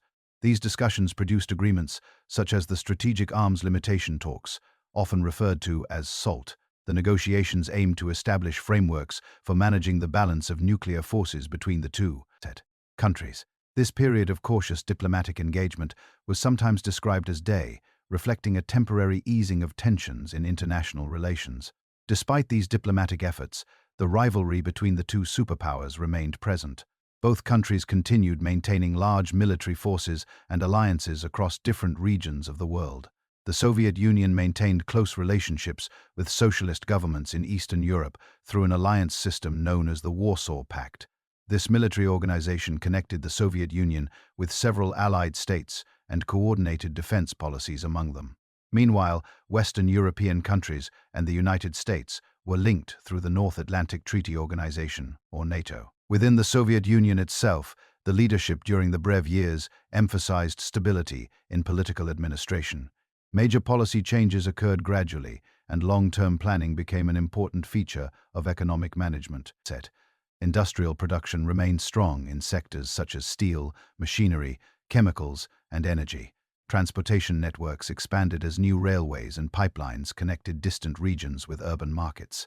However, by the mid-1970s, some economists and planners began noticing that the pace of economic growth was slowing compared with the earlier decades of rapid industrial expansion. Factories continued producing large quantities of goods, but efficiency sometimes declined due to aging equipment, complex administrative procedures, and difficulties in coordinating large planning systems across a vast country. Agriculture also presented ongoing challenges. Although collective and state farms produced significant amounts of grain and other crops, harvests varied depending on weather conditions and logistical factors. To address these issues, the government occasionally imported grain from international markets in order to maintain stable food supplies. Despite these economic concerns, everyday life for many Soviet citizens during the 1970s remained relatively predictable. People worked in factories, offices, schools, hospitals, and research institutes. Public transportation carried commuters across large cities each day. Cultural activities continued through theaters, cinemas, and libraries that served communities across the Soviet republics. Television became increasingly common in households, providing news broadcasts, educational programs, and entertainment. Sports also played an important role in public life. Soviet athletes participated in international competitions, including the Olympic Games, where they often achieved strong results in a variety of sports. By the end of the 1970s, the Soviet Union remained one of the world's two major superpowers.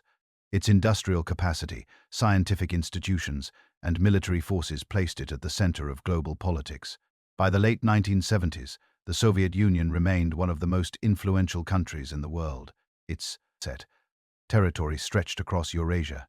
Its population numbered in the hundreds of millions, and its industrial system supported a wide range of scientific and technological programs. At the same time, its role in global politics continued to be shaped by the ongoing rivalry known as the Cold War.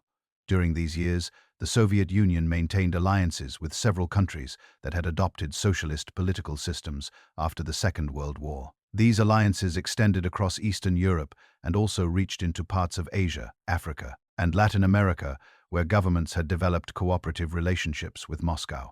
International diplomacy, therefore, became a complex balance of cooperation and competition. While periods of negotiation occasionally reduced tensions between the Soviet Union and the United States, disagreements continued regarding political influence, military presence, and ideological differences. One major area of competition involved technological development.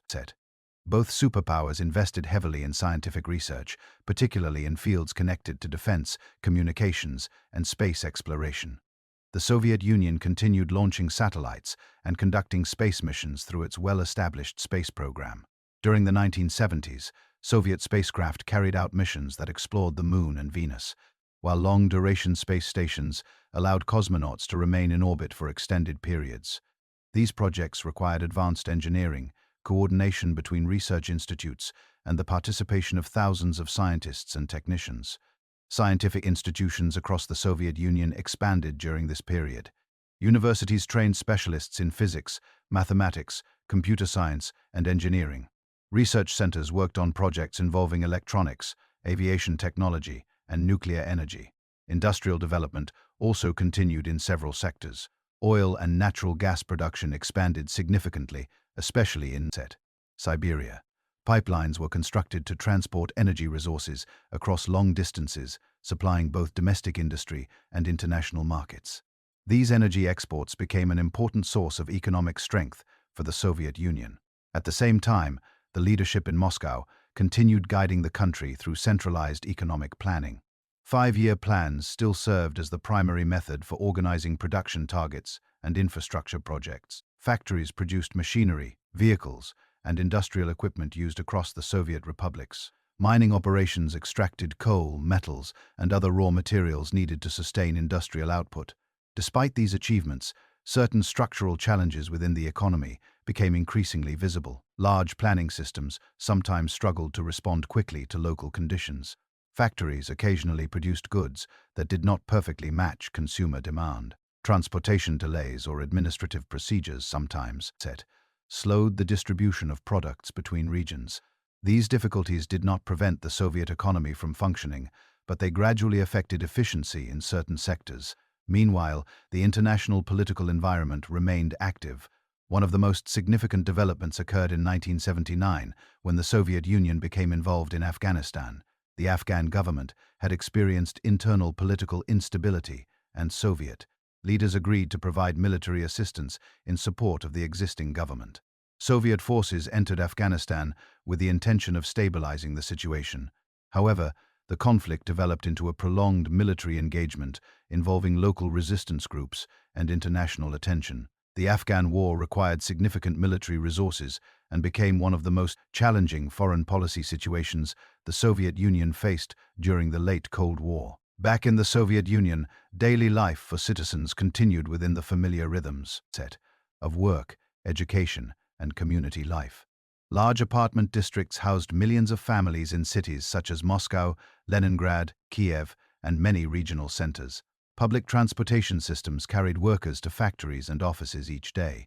Schools provided universal education, and universities continued preparing specialists for careers in science, medicine, engineering, and administration. Cultural life also remained active. Soviet films, literature, music, and theater productions reached audiences across the country. Libraries and cultural centers hosted events that encouraged participation in reading, arts, and discussion. Sports programs remained popular as well. Soviet athletes continued competing internationally, representing the country in Olympic competitions and other global tournaments. During the early 1980s, however, the leadership of the Soviet Union began experiencing transitions. Leonid Brezhnev, who had served as General Secretary for nearly 2 decades, died in 1982. His long period of leadership had brought stability to the political system, but his passing opened the way for new figures to assume responsibility for guiding the country. Yuri Andropov succeeded Brezhnev as General Secretary. Before assuming this role, Andropov had served for many years in the state security institutions and later within the Communist Party leadership. During his time in office, Andropov introduced efforts to improve economic discipline and administrative efficiency. He encouraged campaigns aimed at reducing workplace absenteeism and strengthening organizational management within factories and government offices. However, his leadership period was relatively brief. Andropov died in 1984 after a period of illness. Following his death, Konstantin Chernenko became the next General Secretary. Chernenko had long experience within the Communist Party administration, but faced health difficulties during his tenure. As a result, the leadership during these years continued operating, largely through established institutions rather than through major new reforms.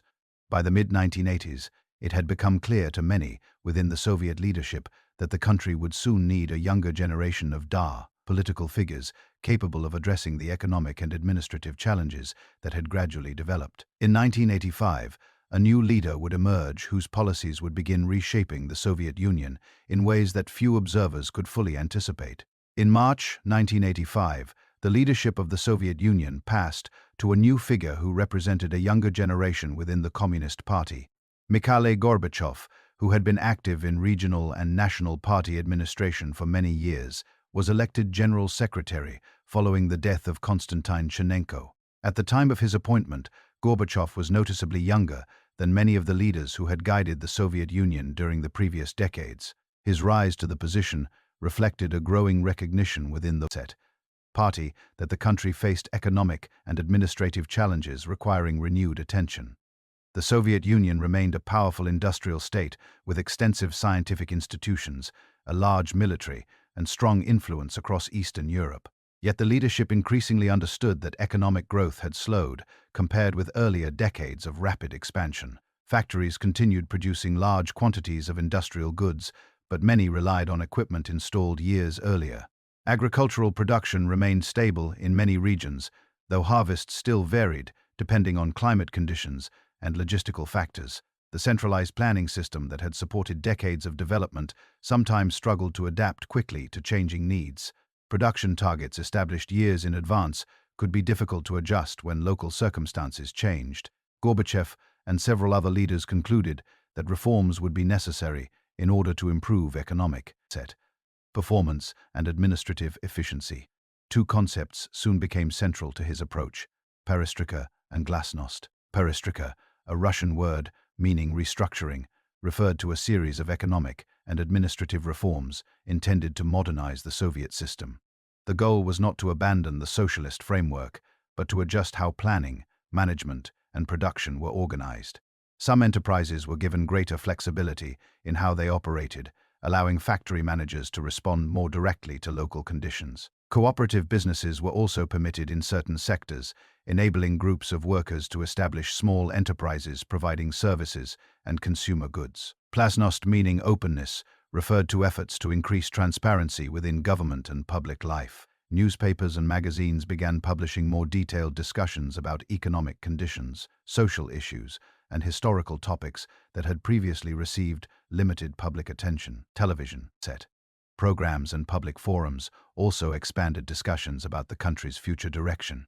These changes created a noticeable shift in the atmosphere of public conversation. Writers, journalists, and historians began examining aspects of Soviet history with greater openness. Citizens participated in meetings and discussions about economic reform, environmental issues, and social policy. At the same time, the Soviet Union continued participating in international diplomacy. One of Gorbachev's major priorities involved reducing tensions with Western countries. Meetings between Soviet and American leaders focused on arms reduction agreements intended to limit nuclear weapons. These discussions eventually produced the Intermediate-Range Nuclear Forces Treaty in 1987, which eliminated certain categories of nuclear missiles from both sides. International relations during these years gradually became less confrontational than during earlier phases of the Cold War. Meanwhile, the Soviet Union also reassessed its involvement in Afghanistan. The conflict had continued throughout the 1980s and required significant military resources. In 1988, the Soviet government began withdrawing its forces from Afghanistan, completing the withdrawal the following year. Inside the Soviet Union, the reforms associated with perestroika and glasnost produced complex and sometimes unexpected results. The increased openness of public discussion allowed citizens to express concerns about economic performance, environmental problems, and administrative inefficiencies. Newspapers published investigative reports examining issues that had previously received limited attention. Regional identities within the Soviet republics also became more visible during this period. Cultural organizations and public groups began discussing local history, language preservation, and economic development within individual republics. In some regions, these discussions gradually developed into broader political movements, seeking greater autonomy within the Union. At the same time, economic reforms encountered practical difficulties. Adjusting the planning system while maintaining stable production required careful coordination, and changes often moved more slowly than expected. Factories and government agencies sometimes faced uncertainty about how new policies should be implemented. Supply networks that had operated under earlier planning structures occasionally experienced disruptions during the transition. Despite these challenges, the reform period continued through the late 1980s. Political institutions also began evolving. In 1989, elections were held for a new legislative body, known as the Congress of People's Deputies. These elections introduced competitive elements into Soviet political life, allowing voters to choose among several candidates in many districts. Televised sessions of the Congress allowed citizens to observe debates among political representatives, further increasing public engagement with national policy discussions. By the end of the decade, the Soviet Union had entered a period of significant political transformation. The reforms initiated by Gorbachev had opened new possibilities for public participation and institutional change. At the same time, the adjustments to economic management and political structure created uncertainties that would soon shape the final stage of the Soviet Union's history. By the end of the 1980s, the Soviet Union had entered a period of profound political and social change. The reforms introduced during the years of perestroika and glasnost had opened public discussion in ways that had not been common in earlier decades. Citizens across the Soviet republics were reading newspapers that discussed economic policy, historical events, and political ideas with greater openness than before. The new Congress of People's Deputies, first elected in 1989, became an important stage for these discussions. Its sessions were broadcast on television, allowing viewers across the country to watch debates between representatives with differing views about the direction of the Soviet state. Some deputies supported continuing reforms within the existing structure of the Soviet Union. Others argued that deeper political changes were necessary in order to address economic challenges and provide greater authority to regional governments. These debates reflected the complexity of the Soviet Union itself. The country was composed of 15 republics, each with its own history, language traditions, and regional institutions. For many years, the central government in Moscow had coordinated political and economic planning across all of these territories. During the reform period, however, several republics began discussing the possibility of increasing their autonomy within the Union. Local political organizations appeared in some regions, advocating greater control over economic policy, cultural affairs, and administrative decisions. These discussions varied widely in tone and objective, depending on the local circumstances of each republic. In the Baltic republics Estonia, Latvia, and Lithuania, public movements organized large gatherings supporting expanded independence from the Soviet Union. Cultural festivals, historical commemorations, and peaceful demonstrations became common during these years as citizens discussed their political future. Similar conversations appeared in other republics as well, though often with different goals. In some regions, the focus remained on negotiating a revised federal structure that would give republic governments greater authority while preserving the overall union. Meanwhile, economic conditions across the Soviet Union remained difficult. Industrial production continued, but supply systems that had once been coordinated through centralized planning were undergoing adjustments during the reform process. Factories sometimes experienced shortages of materials or delays in transportation. Shops occasionally faced limited inventories of consumer goods as distribution networks struggled to adapt to new economic policies. Government leaders attempted to address these issues through additional reforms, but the scale of the Soviet economy made rapid changes difficult to coordinate. During this same period, political life continued evolving. In 1990, the Communist Party of the Soviet Union ended its constitutional status as the sole governing party. This change allowed the creation of additional political organizations and increased pluralism within the political system. New political groups began forming across the country, representing a wide range of perspectives about economic reform, political structure, and the relationship between the republics and the central government. The Soviet Union was now moving through a transformation that few observers had anticipated only a decade earlier. In 1991, efforts were underway to negotiate a new Union treaty that would redefine the relationship between Moscow and the republic governments. The proposed agreement aimed to preserve a looser federation in which republics would hold greater autonomy while maintaining shared institutions for defense and foreign policy. However, not all political figures supported this direction. In August 1991, a group of senior officials within the Soviet government attempted to halt the reform process by temporarily assuming control of the government while President Mikhail Gorbachev was away from Moscow. The event became known as the August coup attempt. The group announced that it intended to restore order and prevent what it believed to be the disintegration of the Soviet state. Tanks and military units appeared in parts of Moscow as the announcement was broadcast. Yet the situation developed quickly in an unexpected direction. Large numbers of citizens gathered in Moscow and other cities to express opposition to the attempt. Political leaders within the Russian Republic government, including Boris Yeltsin, called for resistance to the takeover. Within a few days, the attempted coup lost support among military units and government institutions. The officials who had organized the effort were removed from power and the reform process resumed. However, the political consequences of the event were significant. In the months that followed, several republics accelerated their discussions about independence. Governments in the Baltic states declared full independence, and other republics began considering similar steps. Negotiations about the future of the Soviet Union continued through the autumn of 1991, but it became increasingly clear that maintaining the previous structure of the Union would be difficult. By December of that year, leaders from several republics agreed that the Soviet Union would formally dissolve and be replaced by a new association of independent states. During the final weeks of 1991, the long political transformation that had been unfolding across the Soviet Union reached its conclusion. For several months, republic governments had been discussing how their relationship with the central authorities in Moscow might change. Some hoped to maintain a loose federation, while others believed full independence would allow them to manage their political and economic affairs more directly. Events moved quickly during this final period.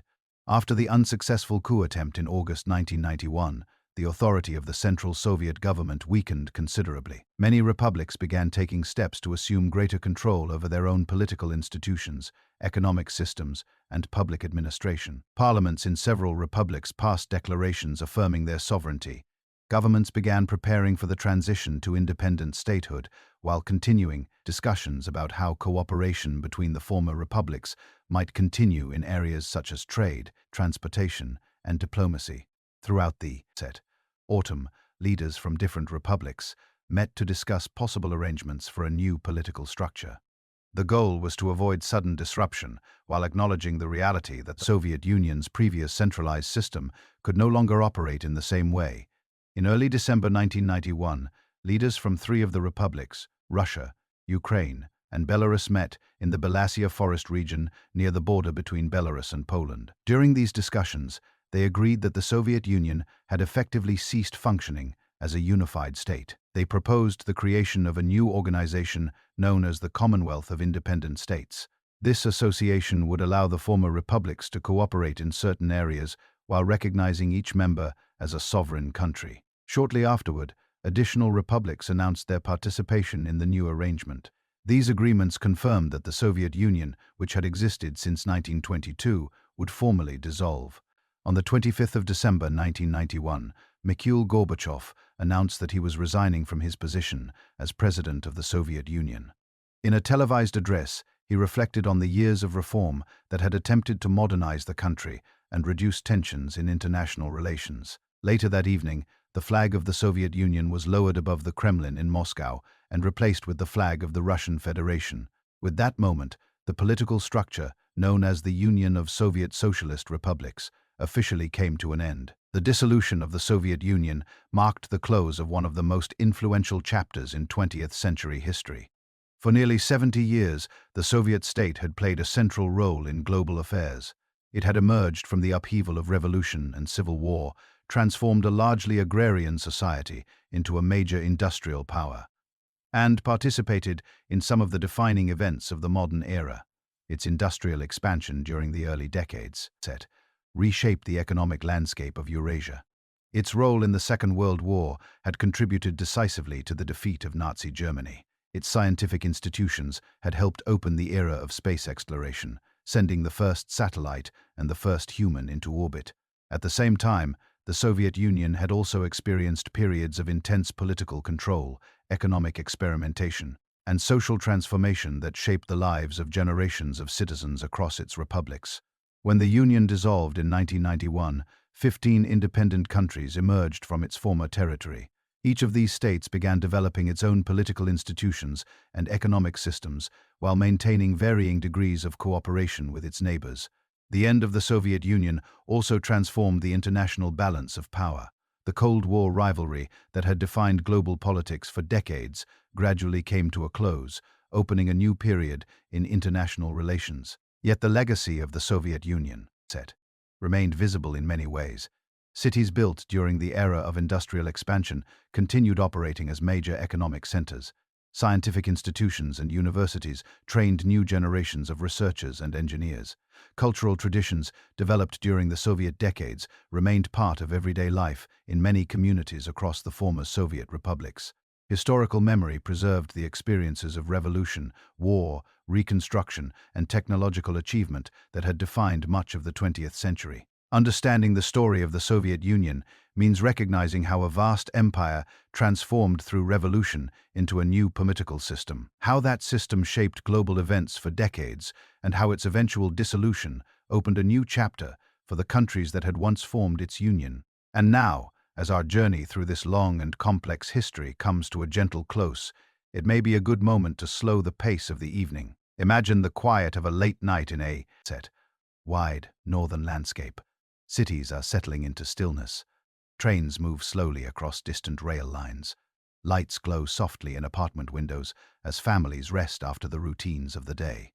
History often moves through moments of great change, yet the everyday lives of people continue within those larger stories. The Soviet Union existed through decades of transformation, through revolution, reconstruction, global rivalry, and technological discovery. And across those decades, millions of ordinary people lived their lives, raised families, worked in factories and farms, studied in schools and universities, and contributed to the development of their communities. Now, the long arc of that history rests quietly in the past. So, wherever you may be listening tonight, allow the mind to drift calmly through the landscapes of history we've explored together.